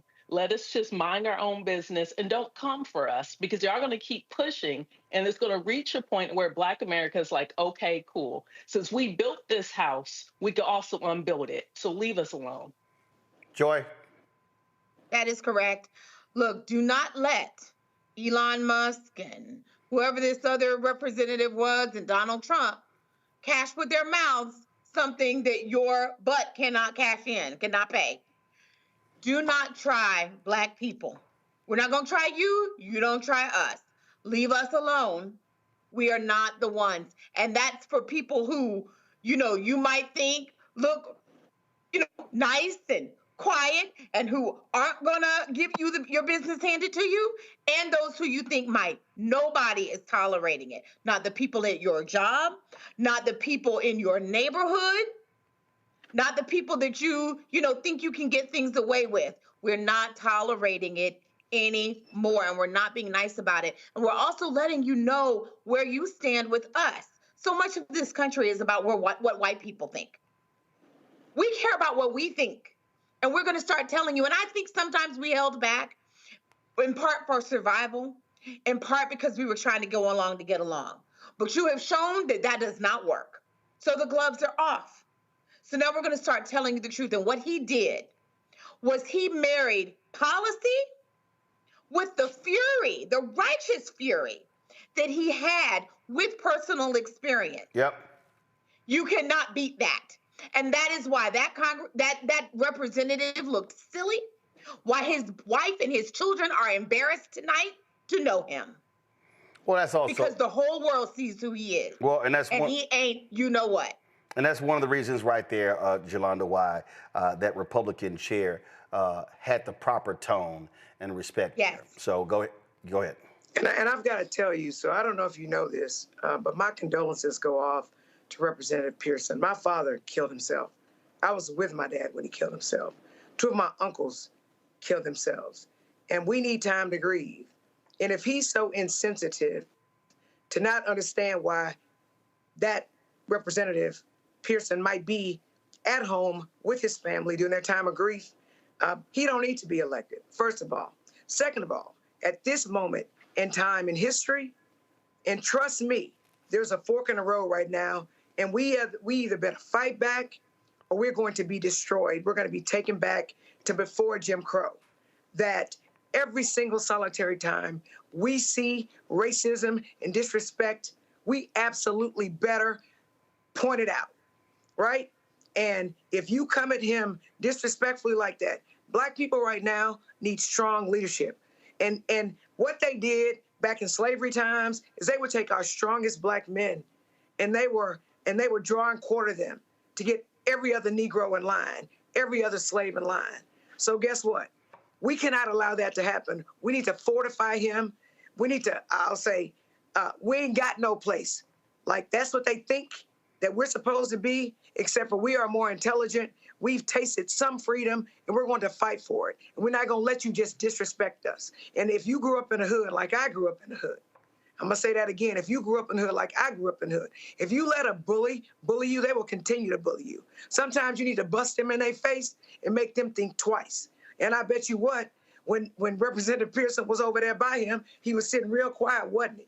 Because he had real big nuts when he was there trying to put him down, except for he effed around and found out that you can't come for him like that. And I'm thankful that the chair got the appropriate tone. Because if you can't go support your family in a time of death, I mean, that's unacceptable. And I'm angry about it, my damn self. Folks, lots of anger has been expressed on Capitol Hill as Republicans continue to lie repeatedly over and over and over again about this Signal chat where they were sharing classified information. Jeffrey Goldberg, the editor-in-chief of The Atlantic, actually released those text messages today showing you the conversation, and Instead of them just admitting to it, now they try to, oh, well, let's dance around it, and, oh, well, no, now shift blame. And Democrats were giving them hell. Peter Hegseth, he's out here still trying to defend it. And it's like, y'all screwed up. But they don't want to own up to the screw up. What they want to do is they want to keep trying to shift it and shift the blame over and over and over again. There's also a story that says here that a Department of Defense official allowed them to install Signal because they've been having these open chats, because, again, you're not keeping a record when you're supposed to actually be keeping a record. And listen, there are some folk who are not having it, and one of those, is, of course, is veteran Senator, Illinois Senator Tammy Duckworth. She lost several of her limbs fighting for this country. She went on Fox News, and she just let them know exactly how she stood about lying-ass Pete Hegseth. Watch this. You said Pete Hegseth is an effing liar. This is so clearly classified info he recklessly leaked that could have gotten our pilots killed. You say he needs to resign. Here is Secretary Hegseth dealing with those questions today. Nobody's texting war plans. There's no units, no locations, no routes, no flight paths, no sources, no methods, no classified information. You know who sees war plans? I see them every single day. So you think he should step down? I do, because what he texted was the drones are going to hit, then the second sortie of F-18s will be on target. That tells the enemy exactly when the drones hit in that spot, 30 minutes later, the F-18s are going to be there. That is my concern. That's why I'm so upset. As a former pilot, you know, I have a special affinity for pilots who are out there. And these men and women, thank goodness we're not injured on this mission. And I worry about future missions. I worry that our allies might not share information with us if they feel that we do not know how to safeguard. She cut right to the chase, y'all, on that one. But you got these folks out here who just continue their BS. Will Kane, who is just one of the biggest MAGA ass kissers that exist. He got into it today with Congressman Jim Crow over this whole issue. And here's Will Kane, who ain't served a day in the military, going against a member of Congress who did serve in the military. Watch this exchange. I have two more questions. Was the location of those strikes in that messaging? I don't believe the locations were, but that doesn't matter. Was the targets? Let me explain how this works. Congressman, another question. Let me explain how this works. Were the targets listed in that? Will, these are regional air defense systems. These are regional air defense systems. Let me explain how an SA-3 and an SA-6 works. These are the two systems that the Houthis have that they got from the Russians. If they know that aircraft are flying over a region or an area, not even a specific target, they can launch an SA-3 and an SA-6, much like they did when they shot down the MQ-9 Reaper drone last year. So they don't need to know the exact location. So here you have people on this signal text chain, one of whom, by the way, was sitting in Moscow when this happened. It was sitting in Moscow, the most dangerous environment in the world for a cell phone. Right. And they were saying, Congressman, that we are launching I know the strikes. Details. So if the Houthis knew about that, they could have shot him down. Will Kane, I know the details. Your ass ain't served in the military. That man's trying to tell you. The Golden Trump MAGA Ass Kissing Award, honoring a lifetime of exceptional flattery and unwavering dedication to ass-kissing excellence, awarded to Fox News' Will Kane.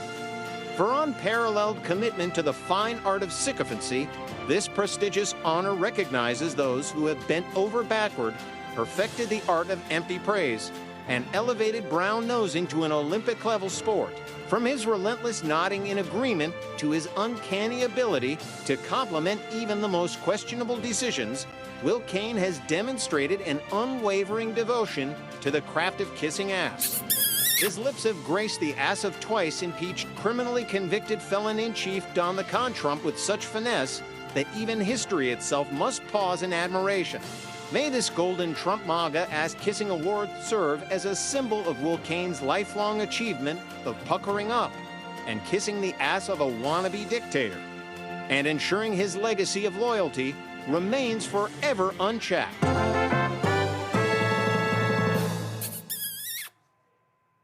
well earned.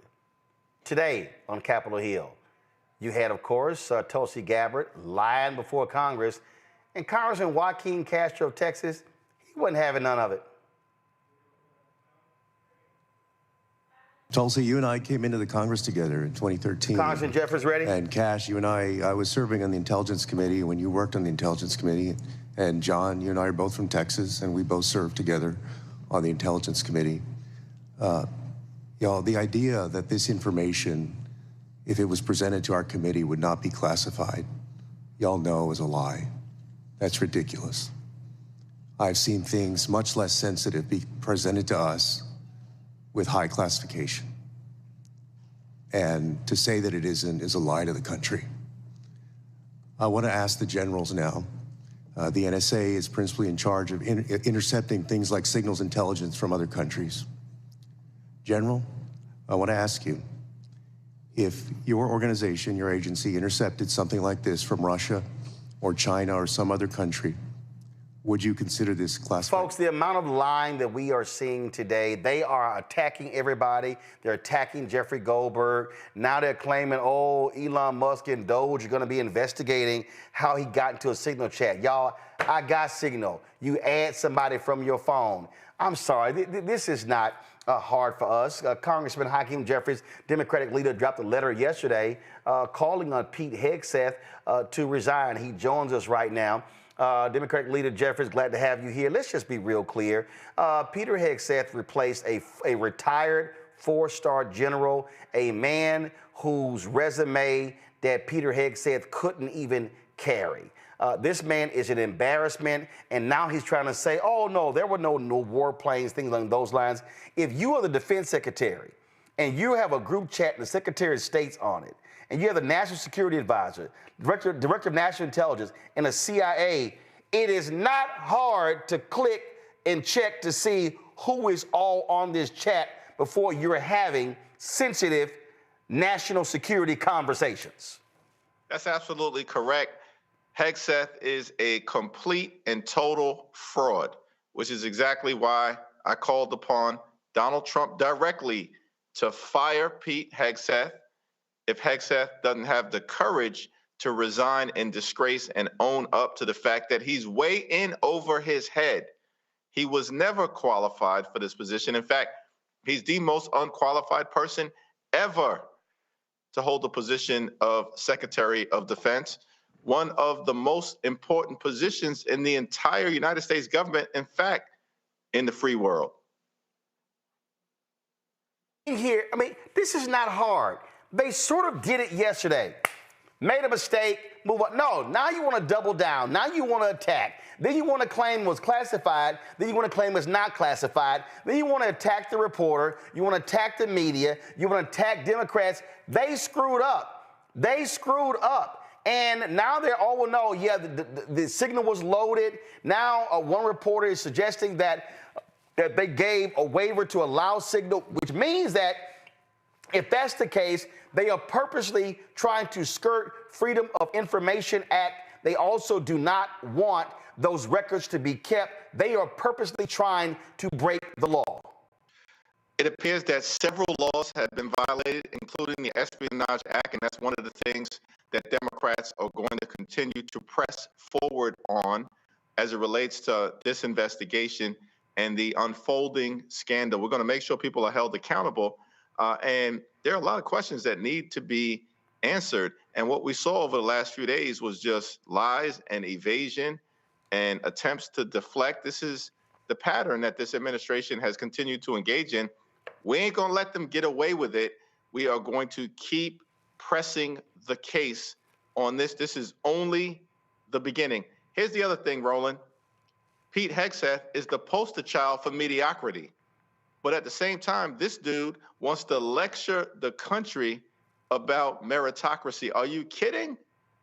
Like, it's a laughable situation. He wants to erase and cancel Jackie Robinson's military history and record. He wants to erase and cancel the bravery and heroism of the Tuskegee Airmen, who were so skilled and gifted that other fighter pilots and bombers only wanted them to have their back when they were flying over Nazi Germany. He wants to erase that history.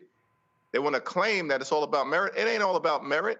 We believe in merit. Merit should be based on what you know.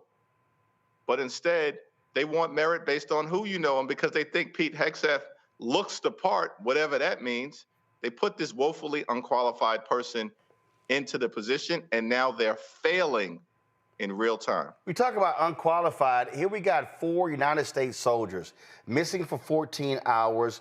NATO says they were found dead. Hasn't been confirmed by the U.S. military. We literally have not heard from the U.S. military. And here is the twice impeached, criminally convicted felon con man, Donald Trump. This is when he was asked in the Oval Office about this. Listen. About soldiers in Lithuania. Have you been briefed about the soldiers in Lithuania who are missing? No, I haven't. Mr. President, have you spoken, sir, with the big... Confused. If President Joe Biden had answered a question that he wasn't being briefed, they would say, who's running the White House? Who's doing what? This man is not working. How is it that you have 4 United States soldiers missing for 14 hours? And he's like, I don't know what's going on. Nobody's talked to me. And yesterday, he wasn't aware of the signal as well. I'm sorry, who's running the country? Perhaps Elon Musk, which is disturbing in and of itself. The whole thing is a malignant clown show. Emphasis on the word malignant because it's very dangerous. And what we're seeing is that the health, the safety, the national security, the well-being of the American people are at risk. The well-being of our troops are at risk. And this is extraordinary, but it was bound to catch up to these people. And it's catching up to them with record speed. This is the excuse making to me is beyond belief. And let's just be clear. Your counterpart, House Speaker Mike Johnson. Oh my God, talk about gutless. I mean, and so it's just more excuses. The reality is that you do not have a party across the aisle that wants to keep this man in check. Thank goodness Senator Roger Wicker of Mississippi said they got a bipartisan call for an inspector general to do a report on what happened here. But the reality is Republicans in the House, in the Senate, they don't care. They want this man to do whatever he wants. There will be no accountability. And all they offer is a slew of excuses over and over and over. That's right. By the way, they tried to fire all of the inspector generals. We had to sue, and judges had to reverse it because it was an unlawful action.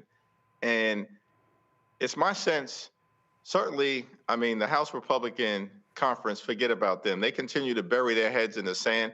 They think they work for Donald Trump and Elon Musk. Congress works for the American people. And so their sycophantic behavior, we expect that that's going to continue. But we will press the case. We're going to use every lever available to us to make sure that we follow the facts, we apply the law, we're guided by the Constitution, we expose these frauds for who they are, and then make sure that there is some accountability. Here's the thing. What the House Republicans are interested in at the end of the day, they've done nothing to make life more affordable, nothing to lower costs. Costs are going up. They're not going down. Inflation's going up. What's going down are the retirement savings of the American people. They're trying to gut Social Security, gut Medicare, gut Medicaid, gut veterans benefits, gut nutritional assistance for children and families. Literally, they want to take food out of the mouths of babies. Why are they doing all of this? So they can pass the GOP tax scam and give massive tax cuts to their billionaire puppet masters like Elon Musk. So we have to continue to expose what's happening on the Hill, push back into Congress, push back in the courts, push back in communities all across the country so we can win the hearts and minds of the American people and end this national nightmare as soon as possible. On that particular point there, obviously, midterm elections are not happening until next year. What we have going on, you got some gubernatorial races this year. You've got some constitutional amendments on the ballot in Louisiana this Saturday, the Wisconsin Supreme Court race that's taking place on April 1st. You also, of course, just had a special election where a Democrat won a state Senate race in Pennsylvania in a district that Trump won by 15 points.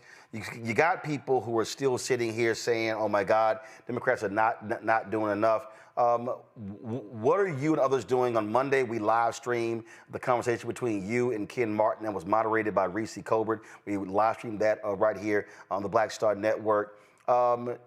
Democrats are winning in these places. So this idea, and also you're only down 3 in the House. You got 2 special elections in Florida in some red districts. You got 1 in New York State. So I'm confused. This doom and gloom, everything is over. Democrats polling is at 29%. But what are you seeing? What are you hearing? And what do you say to those who just think that the world has ended and Democrats will keep losing elections for forever? Yeah, I appreciate you bringing that up, Roland, because the reality is in all of these different arenas, we actually are winning. House Democrats outraised House Republicans in January. In fact, House Democrats had a record January in terms of our history in an off year. We outraised them by $4 million. Then in February, we outraised House Republicans again by $2 million. In fact, House Democrats outraised Senate Republicans as well, which almost never happens. At the same period of time, we won a special election in Iowa, a state Senate race in January. That was a race in a district that Trump had won by 21 points and a Democrat won by 4. That was a 25-point turnaround. Trump had literally just won that district by 21 points in November, just 2 months before. Then in February, an African-American won a special election for county executive in Westchester County, one of the suburban counties, swing counties, represented by a Republican in Congress, Mike Lawler. We did our thing there.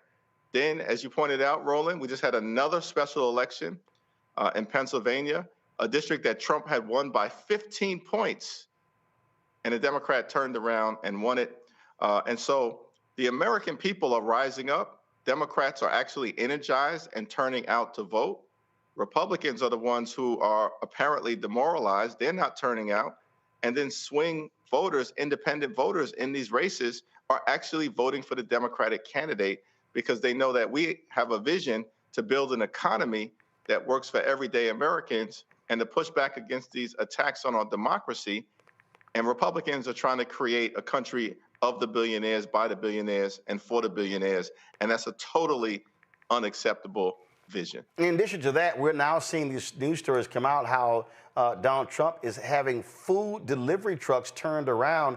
You've got food banks in Ohio and other places that are not getting food. I thought these people were pro-life. Yeah, it's extraordinary. It's all phony. I mean, it's all phony. At the end of the day, what drives them is massive tax breaks for billionaires and wealthy corporations. All this talk about trying to make life better for working class Americans, that went out the door the day after they won. And now it's just an extreme agenda, dismantling the Social Security Administration in real time. Why would they go after our parents and our grandparents who rely upon Social Security to live? On average, $65 a day, but they're leaving Elon Musk alone, who's got $8 million a day in federal contracts. Send out their check. It's insane. I'm glad you brought up Social Security. There's been a lot of conversation. We covered this the other day. You had the Commerce Secretary, billionaire, worth $4 billion, doing a show where he brought up if Social Security checks were late for his mother-in-law. This is what he had to say. This is Howard Lutnick.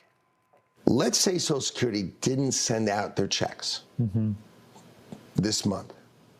My mother-in-law, who's 94, she wouldn't call and complain. She just wouldn't. She'd think something got messed up, and she'll get it next month. Yeah. A fraudster always makes the loudest noise, screaming, yelling, and complaining. Okay, I'm sorry. This man is worth $4 billion. Okay, let's be real clear. If I got $4 billion, My mother-in-law, unfortunately, mine is deceased. She ain't waiting on a Social Security check. Let's just be real clear. But this idea that, oh, she wouldn't say anything, she would just wait for it next month. The millions of people that depend on that check being on time, how arrogant is this billionaire making a claim like that? And basically he's saying, if you're upset that your Social Security check is late, you're a fraudster. My mother relies on her Social Security check. Her son is not a billionaire. And I can tell you that if that Social Security check is late, even a day late, she's on the phone with her congressman's son trying to figure out what happens, open up a constituent case. Why? Because she needs it. Just like millions and millions of others all across the country. And by the way, Social Security is an earned benefit. People have paid into Social Security and Medicare throughout their entire lives. This isn't charity. These are benefits that they've earned and that they deserve. They've worked hard for their entire lives. And it is arrogance, as you've indicated. But what we've seen from this administration and the Pete Hegseth Signalgate scandal, national security scandal, is evidence of this. It's a combination of arrogance and incompetence. That's a toxic combination, and the American people are paying the price. Absolutely. Last question I have for you, Congressman. A lot of folks have been paying attention to when it came to the CR bill. You and the Democrats held strong against that. Senator Chuck Schumer voted for that. Folks were speculating, and we've heard others say there needs to be a change. What is the state of your relationship with Senator Chuck Schumer? And can people expect to see that Democrats are going to vigorously fight this administration? I made the point, the guy who won the race in Pennsylvania last night, he ran a campaign where he went hard against Trump, against Elon Musk. People out there want to see Democrats fighting for what's right, fighting for the values. Is Senator Chuck Schumer up for this battle? Yes, I believe so. We had a strong disagreement, and there's no sugarcoating that, and a different view about how to approach what we as House Democrats viewed as a reckless Republican spending bill that would hurt children, hurt families, hurt seniors, hurt veterans. And we rejected it because in our view, it was completely and totally unacceptable. And we were ready to aggressively push back and have that kind of public debate, discussion, fight, battle on behalf of the American people. Now, subsequent to that disagreement, Chuck Schumer and I sat down. I've known him for a long period of time. We both live in Brooklyn. We had an open and honest and candid conversation about the way forward. And though we disagreed about the spending issue, we do agree on the overwhelming majority of issues. And I think we're going to be in alignment on the fights to come, particularly as it relates to the need to save the health care of the American people and push back against and stop the Republican effort to visit upon the American people the largest Medicaid cut in American history, which is outrageous and disgusting and needs to be stopped. All right, then. Well, Congressman Hakeem Jeffries, we appreciate it. And hey, again, you and Ken Martin sat down, and I'll throw this out. I would love to host in our studio. Y'all just tell me how much time y'all want to do it. You, Senator Schumer, and Ken Martin to have a conversation about the future forward for the Democratic Party. You guys let me know when we can make it happen. Count me in. I look forward to making that happen. All right. I appreciate it. Thanks a lot. Okay, man. Folks, bring in my panel here. Bring in, of course, Rebecca, Joy, and Jolanda. I'll start with you. Rebecca, start with you. They want to see you fighting. One of the reasons why we discussed this earlier, why people gravitate towards Congresswoman Jasmine Crockett. One of the reasons why, when it comes to The View and other shows, why her numbers are so high, and because the audience says, yo, somebody's showing some spirit. We're seeing Alexandria Ocasio-Cortez. We're seeing these rallies she's doing across the country with Senator Bernie Sanders. We're seeing this happening with so many different people. They want to see a fight. And what has happened this week with these signal chats, they have got a chance to see on television, on social media, in digital spaces, Senator Mark Warner and others and House members really going hard. That has to be happening every single day on critical issues. You know, absolutely, Roland, this country, the house is on fire. We don't need people to have a committee hearing figuring out what caused the fire. We need people to step up and immediately put the fire out. I put in the YouTube chat a quick explanation of why the Signal chat, why these text messages are such a big deal. People have to understand that the text messages that were shared are both top secret and secret. What's the how? The classification standards are if it is information that's explaining the why, the rationale of our operation that the United States government is doing, then that's at the secret level. When it's starting to explain the how we operate, how we do the thing, then that becomes top secret. The reason why people should care about that particular story is as soon as our enemies understand the how and the why in which we're carrying out operations around the world, immediately that whole chain of operations, the how we're doing the particular type of operation immediately goes on a burn notice. It gets burned because there are thousands of people around the world who could be implicated. So even the innocuous part of the conversation talking about the weather is clear, so this is a good time to carry out the operations, that provides our enemies with actual factual information on our satellite positioning. Because in order to understand some of these text messages, like once again, Hegseth, the rest of them, they're trying to downplay it. But to our enemies, when they're gathering intelligence on us, they have a blank sheet of paper. So what those text messages did is start to fill out the pieces of the paper, the pieces of the puzzle for them to understand the inner workings of how our government is functioning when it comes to international operations. So people have to understand we're not just on fire domestically, we're on fire globally around the world. And we need the opposition party to stand up and do something about it, which is why when you're seeing AOC, when you see Jasmine Crockett, when you see Bernie Sanders going across the country and speaking ghetto or in plain language, it means that they're actually breaking through local media, breaking through a lot of the Fox and the Sinclair news channels, and people are starting to get clued in. Hey, the country is on fire. Something needs to be done about it. And again, the reason I sat there and put the request in, Jolanda, to Congressman Jeffries, is look, on the night that we had out of the State of our Union, hey, when Trump started speaking in our studios, we had Bishop William Barber. Listen, we were right there with national broadcasters. We had 250,000 folks watching live.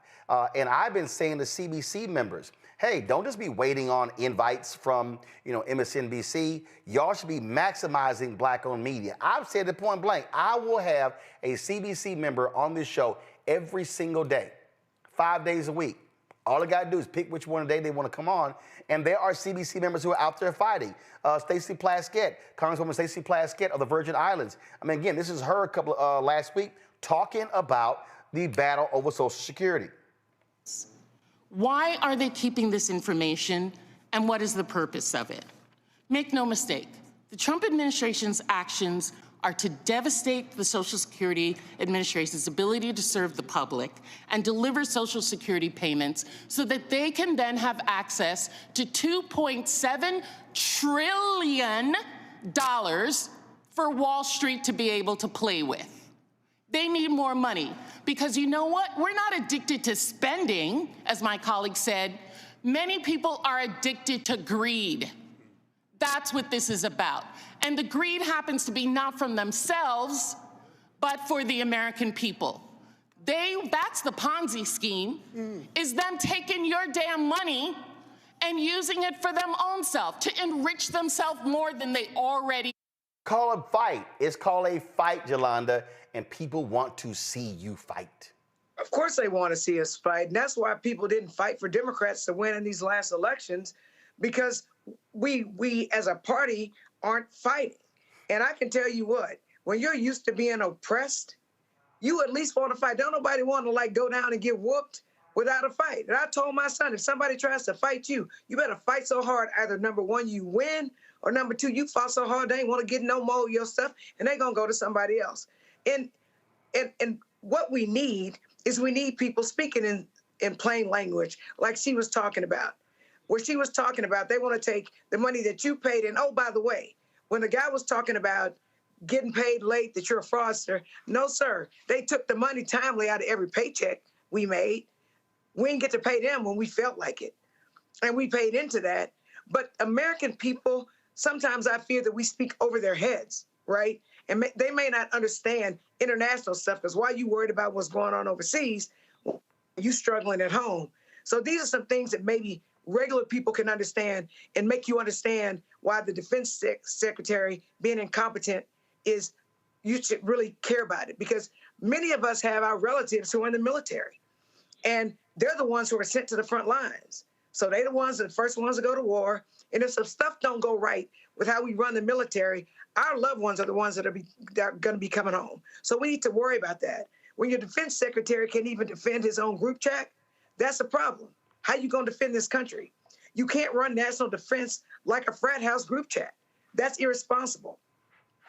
When you're so incompetent, like you said, Roland, that you sending something on Signal to reporters, if somebody knows how I'm doing stuff, then they are more likely to be able to defend against it. It's no different than if you're an athlete and you scout the other team, right? Before you play, you go see what they good at, what they bad at, look at your weaknesses and your strengths, and figure out how to beat them because you have information. That's exactly what it takes to defend against this country. And as much as this country has disrespected the world and caused people in other countries to die, trust and believe that if that information gets in the wrong hands, the people that are going to be hurt are us. The people that are going to be hurt are our military. Right. So it's a big deal. It's a big deal. I just need folk to understand that, and we kept saying this. We preach this hard, that Project 2025 was real. What these people want to do. Listen, this executive order he signed yesterday, Donald Trump wants to give Elon Musk and Doge access to the voter data of every state. Georgia is about to do a purge of 500,000 voters. These people are preparing to steal the 2026 and the 2028 election. Absolutely. Let's be clear. We are at a very vulnerable state as a country. If you were another country and you were evaluating when to make an attack on the United States, these are the signs that you would look for. We are vulnerable in our elections. We are vulnerable because we are very divided as a nation. We are vulnerable because we have incompetent people in power. And what's worse than them being incompetent is the way that they tried to solve it. So instead of just saying a mistake happened, that's obviously the case. We can obviously see it. Top secret information was shared. It was potentially damaging. Thank God it didn't happen. Let's figure out who's to blame. Let's fix it, or let's get rid of the person in Pete Hegseth. Instead of doing that, they tried to say that the journalist was a liar. They've tried to suggest that maybe there was some illegality going on in how they got in the text chain. They added him to the text chain. Okay, that's how it happened, which then required the Atlantic to say, let me just release what was said so we can stop saying that this didn't happen. It's that they're trying to also blame Signal somehow, that it's somehow Signal's fault. That is what ruins a country. When you can't even say you made a mistake, you got it wrong, you're bad. It makes people not trust you. It makes you more vulnerable. It means that other countries now are also saying, what the hell happened? And they're saying, you know what, until we get a full accounting of what happened, we're not going to do business with you. We're not going to share secrets with you. We may share part of it with you, but we're not going to share the whole thing with you because you're not to be trusted. We already have other countries deciding to figure out what's happening in Ukraine and Russia, separate and apart from the United States. We are not in the coalition of good people in the world.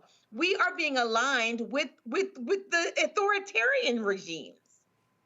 Well, we are in trouble as a nation. We are in trouble, and it is arguable that Russia has interfered with our elections and brought us here. Well, again, you got to stay engaged. You got to be able to say fight. That's one of the reasons why I love this prayer from George Lucas's film Red Tails, because that's what it was about, fight.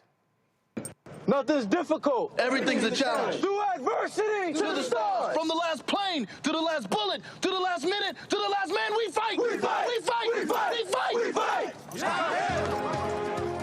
Yo, it's called Fighting Time. Quick break. We come back. We're going to chat with Isaac Hayes III, the founder of Fanbase. Everybody's talking about encrypted apps. Signal's not the only one that's out there. We'll discuss right back. You're watching Roland Martin Unfiltered on the Black Star Network. Hello, I'm Isaac Hayes III, founder and CEO of Fanbase. Listen to what I'm about to tell you. The window to invest in Fanbase is closing. We've raised over $10.6 million of our $17 million goal. That means there's room for less than 6,370 people to invest in Fanbase for the average amount. The minimum to invest in Fanbase right now is $399. That makes you an owner in Fanbase today. Go to startengine.com/fanbase to invest. Why? Because current social apps have taken advantage of users for far too long, with content suppression, shadow banning, harmful racist content, and no real tools for monetization and equity. Fanbase has over 1.4 million users and counting, allowing anyone to reach all their following and monetize their content from day one. Social media is the new TV, and whoever owns the apps that distribute that content have the opportunity to own potential billion-dollar companies. While big platforms with uncertain futures are failing to serve their users, Fanbase is stepping up to fill the gap. Don't wait until it's too late. Invest now, invest for yourself and your future. Go to startengine.com/fanbase and own the next generation of social media.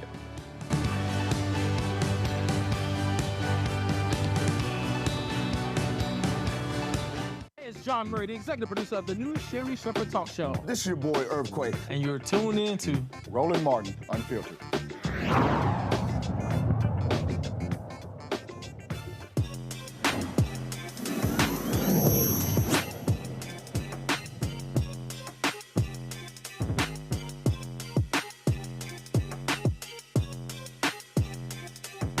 All right, folks, encrypted apps are now all everybody's talking about because of all this drama in D.C. over Signalgate. But Signal, of course, is a dominant force in this marketplace. A lot of people have been utilizing Signal, which is an American app. But guess what? It's not the only encrypted app out there. Isaac Hayes III is the founder of the app Fanbase. He joins us right now.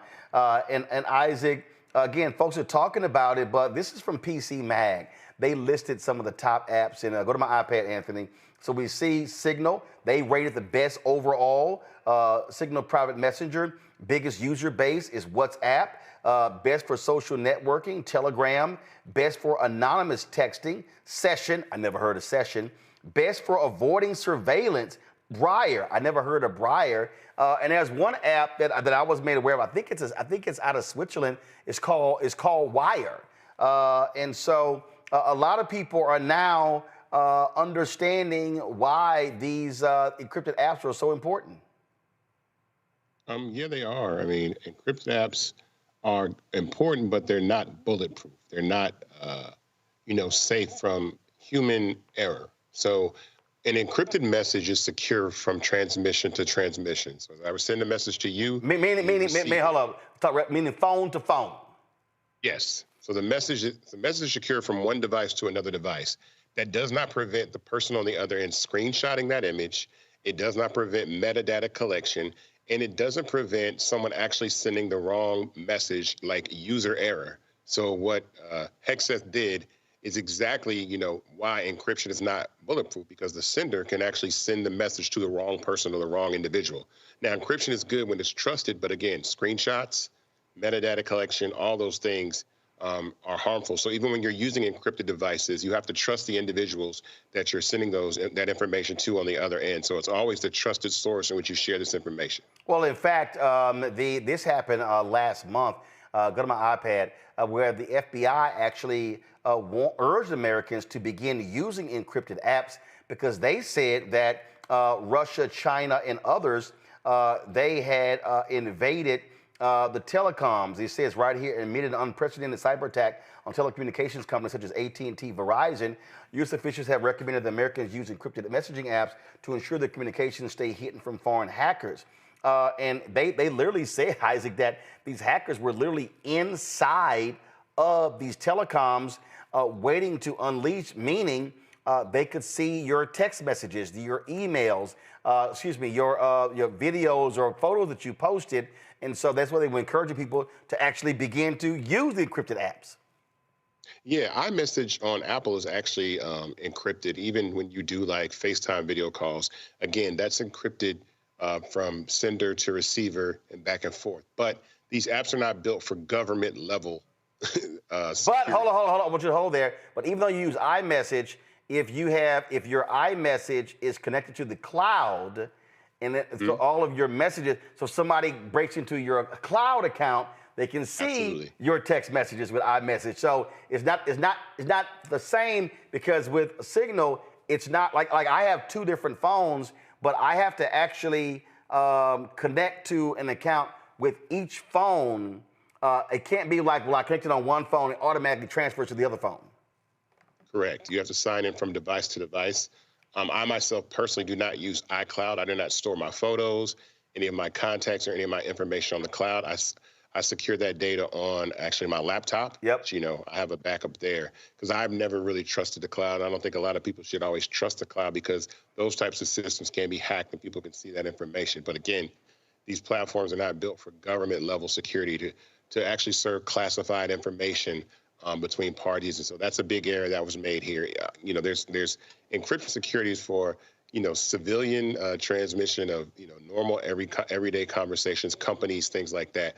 But the government has government level encrypted devices. And I'm wondering why those devices were not used in conjunction with the secrets and the information that was distributed amongst the people, because this would not have happened if they were using the protocols in place that we have that have existed before, this new administration. But again, so that's government, that's administration. But the reason it is important for regular, ordinary people to understand, so let's use take Signal. People don't realize with Signal, you can actually send text messages, send photos, PhDs, audio files, video files. You can do phone calls. You can also do video conferencing. And so by doing that, listen, it was like the government whistleblowers actually turned me on to Signal because how they wanted to communicate, because it doesn't leave a record the same way your phone log does and your text message as well. So again, people need to understand that there are pros and cons to this, and when you hear it's safe, that's an oxymoron. It's not 100% safe, because as you said, you have to trust the person on the other end. When it comes to that data. Ask Eric Adams, they were using WhatsApp, but they were able to recover those WhatsApp messages, because on your end, you might have them set to disappear, but then somebody else, they may be screenshotting them or saving them. Yeah. If any of the individuals that received that classified information had lost their device, then that device is accessible by someone that may find that device. So that's why I said between who you're sending that information to, and it shouldn't be on a platform like Signal, because, again, this is classified information. And so we have to be very, very careful about that type of situation. Even, like I said, even civilians, even myself, the information that we send, we use other encrypted devices to send that information. So anybody out there in the world that has a device, it is okay and it's very recommended that you use platforms like WhatsApp, like Telegram. And Telegram really actually Telegram is not always encrypted. That's one that's not always encrypted, but iMessage is another one, and WhatsApp. Those are safer platforms that you can actually send message and information. Well, actually, I told someone they were communicating with their accountant text message. I'm like, what are you doing? I'm like, no. If you're communicating with your accountant, you need to be on Signal or some encrypted app. Questions from the panel. Jolanda, you first. Well, what I'd like to know, I use Signal, but what do you think the best is out there? Again, I think WhatsApp and iMessage are, and I had to ask this question before. I've actually researched this information. I hate WhatsApp. WhatsApp and even with FaceTime calls on Apple and messaging. So if you have those devices, again, on Android, I would recommend using WhatsApp. And Roland, why do you hate WhatsApp? Why because first of all, WhatsApp, its default is automatically for photos and videos, automatically saves in your photo album. I like that's stupid. Like why would you be an encrypted app and you automatically saving that? That's just dumb. Also, what I hate about WhatsApp, and Isaac, I don't know if you've had this experience, people can just add you to groups. I've had Bitcoin folks, whatever hell. I'm like, who the hell is this? And so it's just I don't believe that WhatsApp is as safe, frankly, as Signal is. Also, Facebook owns WhatsApp. They bought WhatsApp. So I'm not a particular fan of WhatsApp. Now, a lot of people, the only reason I utilize WhatsApp because when I travel internationally, a lot of people who live overseas, they just rely on WhatsApp. That's the only reason I have it. But if I'm communicating, nah, I'm not. I just don't particularly like WhatsApp at all. I 100% prefer Signal, or again, I prefer Wire. Go to my iPad. This is this is one of the websites. Not sure if this is it. Actually, come back. I'm gonna try to find it. But there's an encrypted app that's called Wire. I like Wire secure messaging. And again, it's from the Swiss. In the Swiss, this is Wire right here on Google Play, and they know a little bit about secure protections. That's why people had Swiss bank accounts. So I would prefer Signal or Wire. I don't particularly like WhatsApp. Again, international calls, that's different. Joy. Yeah, I did Signal for more secure communications. WhatsApp, because frankly, it's so good. If you're a person overseas, you can also have people call you. But yes, I hate that I get calls unsolicited, in part because of being on this show. I get lots of calls via WhatsApp. Let me ask, Isaac, if we were looking for, what's the plan for there to be a Black-owned, person of color-owned, woman-owned app of this kind? We want to have our own, whether we use it all or not. We want to know that there are some alternatives. What is it? Currently, I don't know of any that exist that are Black-owned. I mean, this space is so void of full Black ownership or Black participation.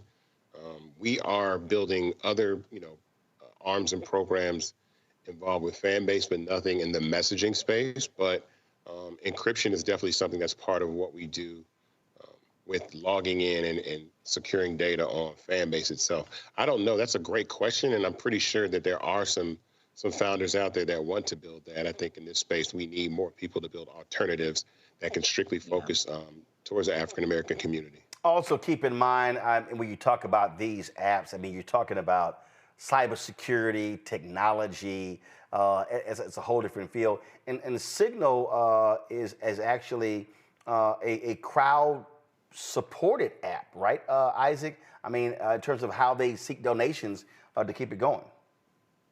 Now, that I'm not aware of. I know that I don't know if they've done equity crowdfunding, but I think they do receive donations. I'm not a Signal. You know what's so funny? Actually, Signal is something that I became aware of as of maybe the last year or two. It became very, very popular because once I joined Signal, I started seeing people that I know were using Signal, but it's kind of the same way with Telegram.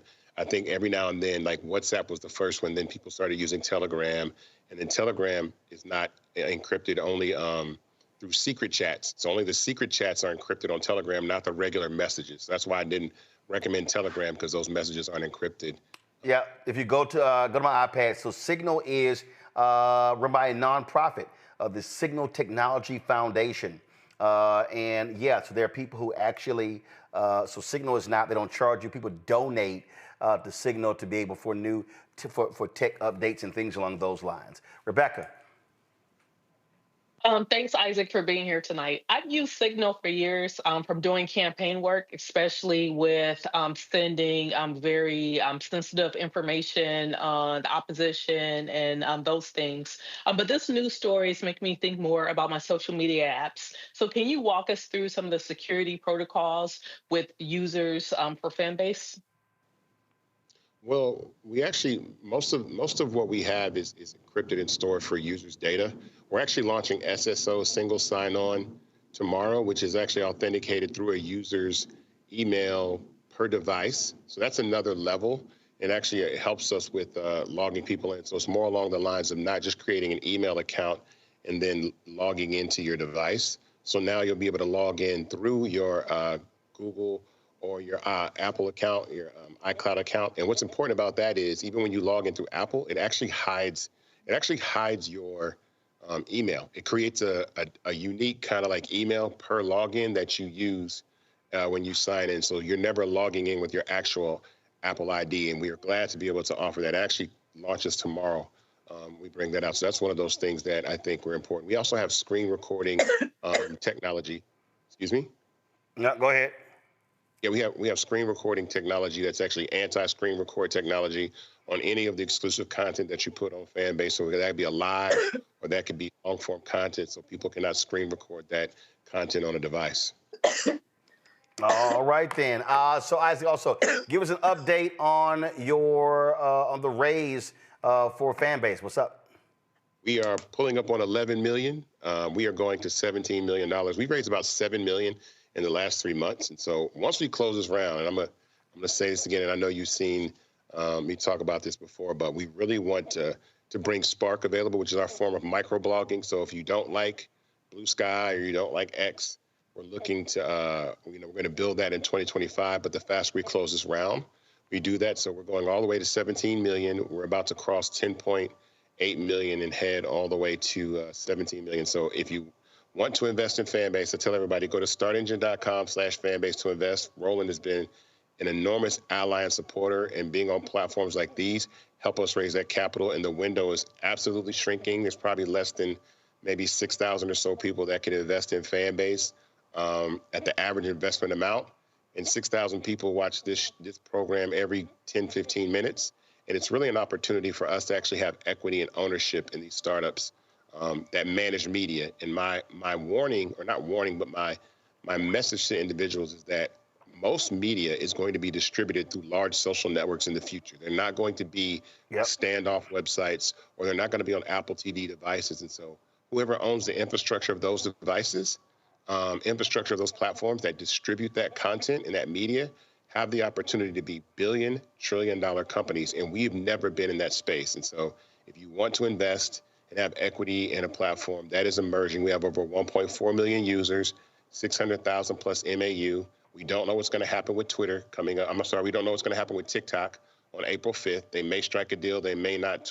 TikTok may go dark again. And we got about 400,000 users in less than a week when we did that. So this is the right time to actually invest in Fanbase. And the minimum to invest is $399. So go right now, startengine.com/Fanbase, and invest. Well, I can't wait for Spark to come about, the ability to be able to, like a Twitter-like Blue Sky function, to have an all-in-one. So, Isaac, we appreciate it. Thanks a lot. Thank you. Folks, that is it for us. Let me thank Jolanda. Let me thank Joy. Let me thank Rebecca as well for joining us on today's panel for a great conversation. Thank you so very much, folks. Surely appreciate it. All of y'all who are watching, don't forget, support the work that we do. I'm telling y'all, we got some great things coming down the pipe. We launched our new show, of course, with Bria Baker and Jameer Burley. I am looking for a Gen Z host for a show. I'm looking at doing a business show, a health show. I agreed today, worked with a Black-owned technology company. We are redesigning blackstarnetwork.com. So we're looking at having that into a news portal to be able to cover a lot more stories. So that's going on. I was on the phone just the other day. And hold up, don't want to show it. Yeah, I could go. I just want to let y'all know, because some of y'all have, been asking me, what's going on? What's up with the Roro-mobile? What's happening? And things are moving. And so, we're just, constantly, building over and over and over again. Y'all know how we do it. making this thing happen. And so a lot of things are happening. And so we really are, hold up, I gotta take this off. 1 second, let me stop this mirroring now. Let me now send it this way. Okay, now send it this way. Now I click accept. So that's coming in. And so we appreciate that. And so how do I want to save this? Give me 1 second. Let me see how I want to save this. So we have been, like I say, real busy. So it's a lot of things that we have going on, a lot of stuff that we are doing, how we are operating, pieces that we're adding, being able to have more content, be able to service more ideas. And so when you support what we're doing, you are really and truly helping build this Black news and information network. You know, I had some people, they were asking me, they were like, well, you know, somebody asked me, they were like, hey, are you gonna do entertainment? What about sports? And I said, I gotta be perfectly honest with y'all. We have a ton of that already. We have a ton of sports. We have a ton of those things. And I said, is that really what we need? Do we need more of that? And for me, the answer is no. I'm just being perfectly honest. Because I think we have too much of that. What I mean by that is, I don't mind. If you want to do sports, that's cool with me. If you want to focus on that, I got no problem with that. I just think that we are so inundated. We are so inundated with sports and things along those lines that it reaches a point in entertainment and gossip and stuff like that. And I just said, nah, I just can't. That's just not my cup of tea. And I just think that it's so much of that out here that what we want to do is focus just solely on what we do, which is what we want to do well. And that's happening. And so, like I say, we're building. People thought we would not be here. They thought, oh no, they were like, well, this is gonna happen, it's gonna happen. They're shocked that we're still standing. They're shocked that we're still progressing. And we're here, so let me do this here. So y'all remember actually I'm gonna do a couple other things. Hold on 1 second. I need to airdrop a couple other things to my iPad, 'cause I really want to show y'all this here, because y'all have been very patient in what we are doing. We spend our time on the road a lot, y'all, covering news and covering the things that happen out there. And it's not easy when you are when you're going out there, when you're on the road and when you're traveling. And we've had remember we had some issues with our Sprinter in 2022. We were coming back from Essence, and what happened was so this is this right here. Give me 1 second. I'm showing y'all this for some of y'all have seen this. So this is, of course, the Sprinter that we had. This was our Romobile. This is how we traveled all around the country. This is in terms of how we covered stories. We had marches that we covered, and we had the cameras mounted on the back of the camera. This is what it looked like on the inside. And so we did things on the inside of this. We had all kinds of different stuff like that. And again, we slept in it, we traveled, all this sort of stuff like that. But we were coming back from Essence, and Deshaun was driving, and this guy cut him off in Alabama, just outside of Birmingham. And this was the result, completely totaled our Sprinter. He walked through the front windshield, praise the Lord. That was the case. And so we were trying to get a new one. That was a Black-owned company I was working with. That person screwed us over big time. We are dealing with her as we speak. Trust me, my lawyer is on top of that. And so I'll let y'all know when that lawsuit is filed, because it will be filed.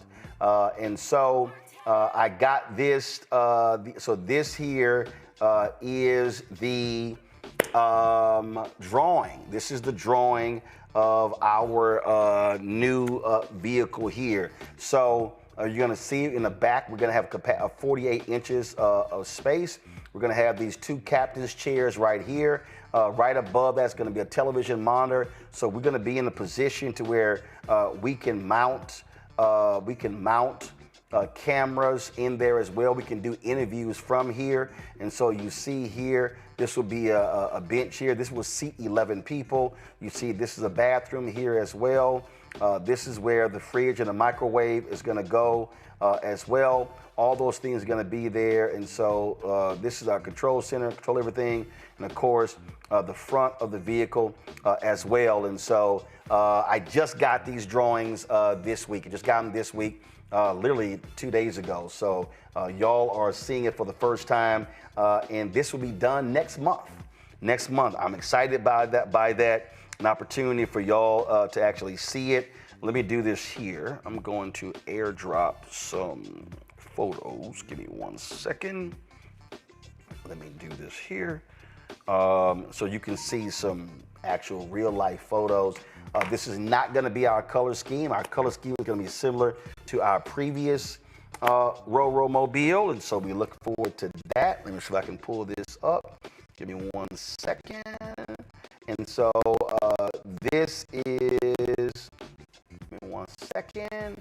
And so let me tell you why I do this here, because we're transparent. When we get a new piece of equipment, we need something, we share it with you so you understand that I don't play when it comes to resources. So this is what's going to look like for us going into the vehicle in terms of the door. The table won't be there, but this is just an example of it. And so then when we go, so this is the inside. So you see the benches here, how it works. You see up front here how you have, that's where you see the refrigerator and the microwave and the bar that's right there. You see that lighting, it takes place right there. I don't know if that television is going to be right there. It might be on another wall.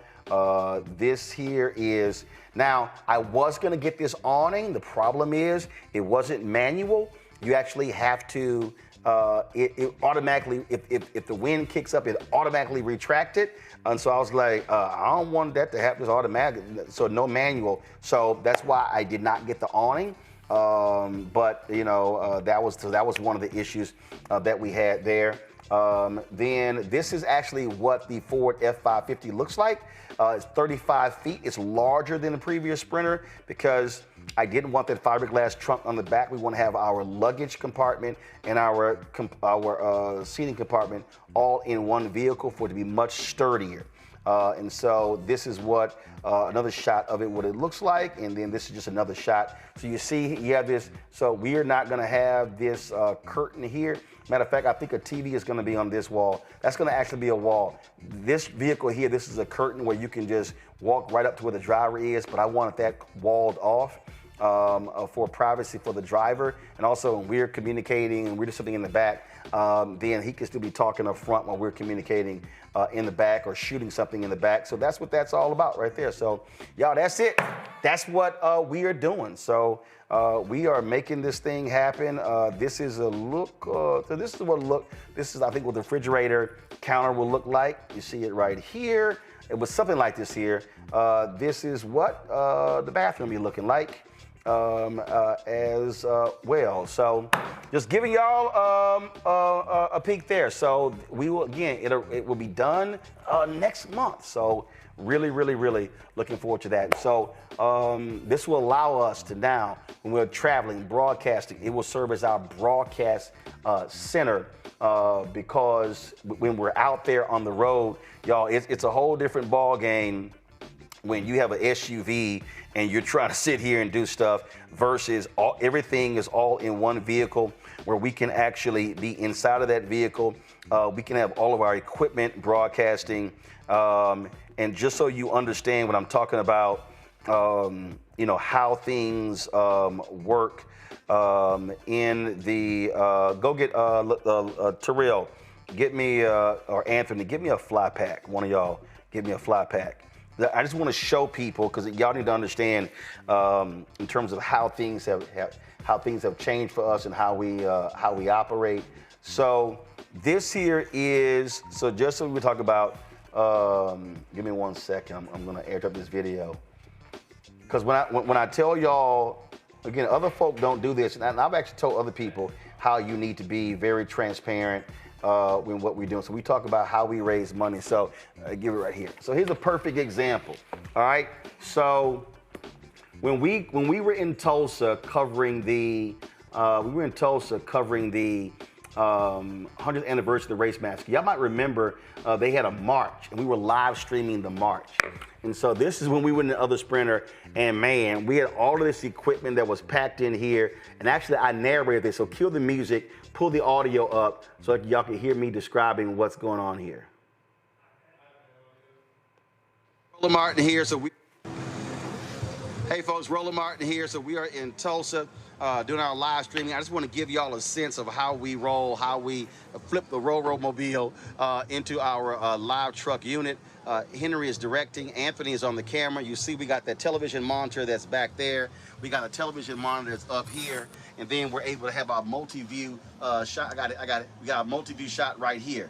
And so Henry was able to see up to 8 cameras. So when we were live streaming the march, we had the cameras on the back, we had the drone, and we had Anthony's camera all going through. Henry was able to switch right here the entire time, monitoring the audio feeds and going back. So you see right there, we just lost our feed right there. So I'll be right back, folks.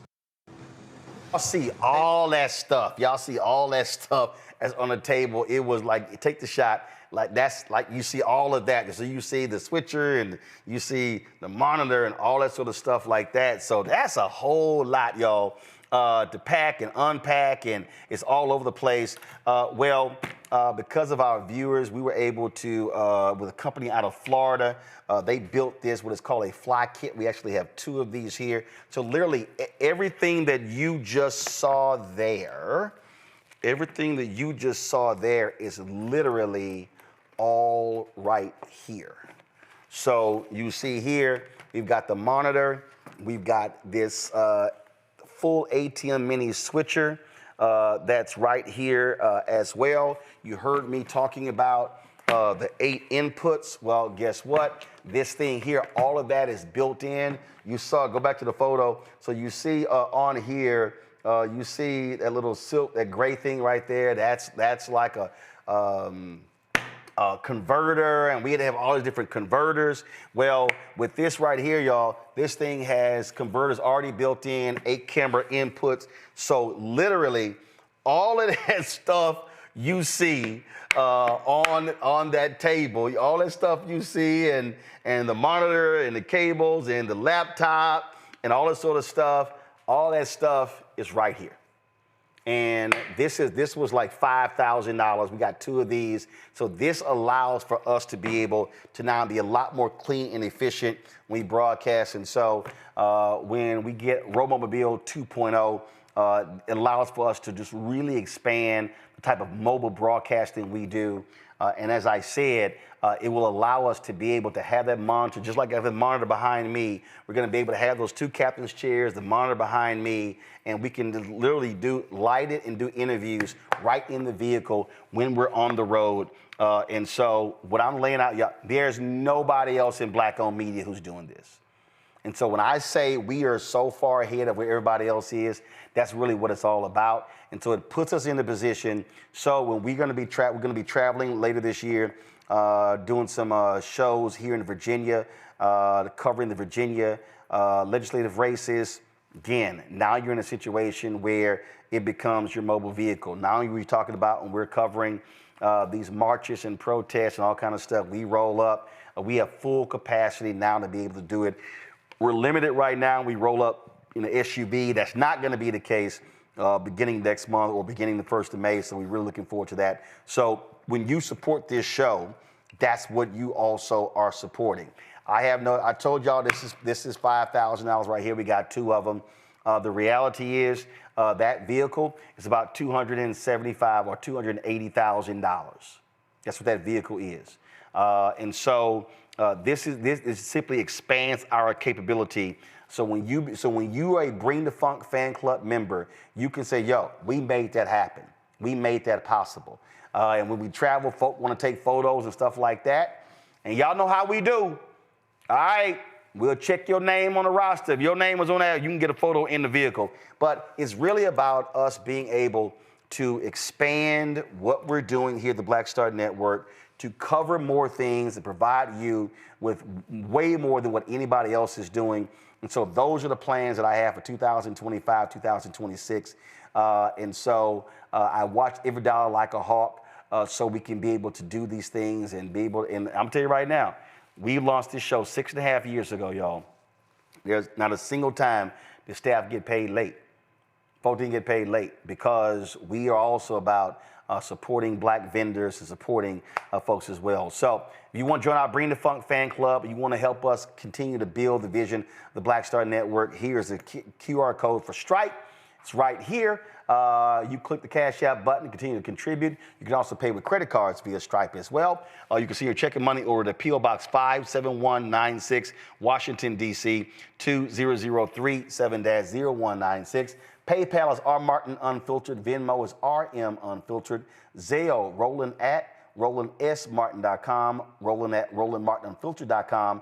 Download the Black Star Network app, Apple phone, Android phone, Apple TV, Android TV, Roku, Amazon Fire TV, Xbox One, Samsung Smart TV. Be sure to get our Roland Martin Unfiltered Black Star Network gear. We've got wall art, hoodies, T-shirts, mugs, you name it. Go to RolandMartin.creator-spring.com, RolandMartin.creator-spring.com, or go to the BlackStarNetwork.com. Then, of course, if you can also get my book, White Fear, How the Browning of America is Making White Folks Lose Their Minds, available at bookstores nationwide. Get the audio version I read on Audible. And you can also, of course, as we just had Isaac Hayes, download the app Fanbase, get the Google Play Store or the Apple App Store. Or if you want to join the revolution, become an investor, go to startengine.com/fanbase. Y'all, that's it. I'll see y'all tomorrow right here. Roland Martin Unfiltered on the Black Star Network. Black owned. That's the only way we roll. Holla! Black Star Network is here. Oh, no punch! I'm real revolutionary right now. Thank you for being the voice of Black America. All momentum we have now, we have to keep this going. The video looks phenomenal. See, there's a difference between Black Star Network and black-owned media and something like CNN. You can't be black-owned media and be scared. It's time to be smart. Bring your eyeballs home. You dig?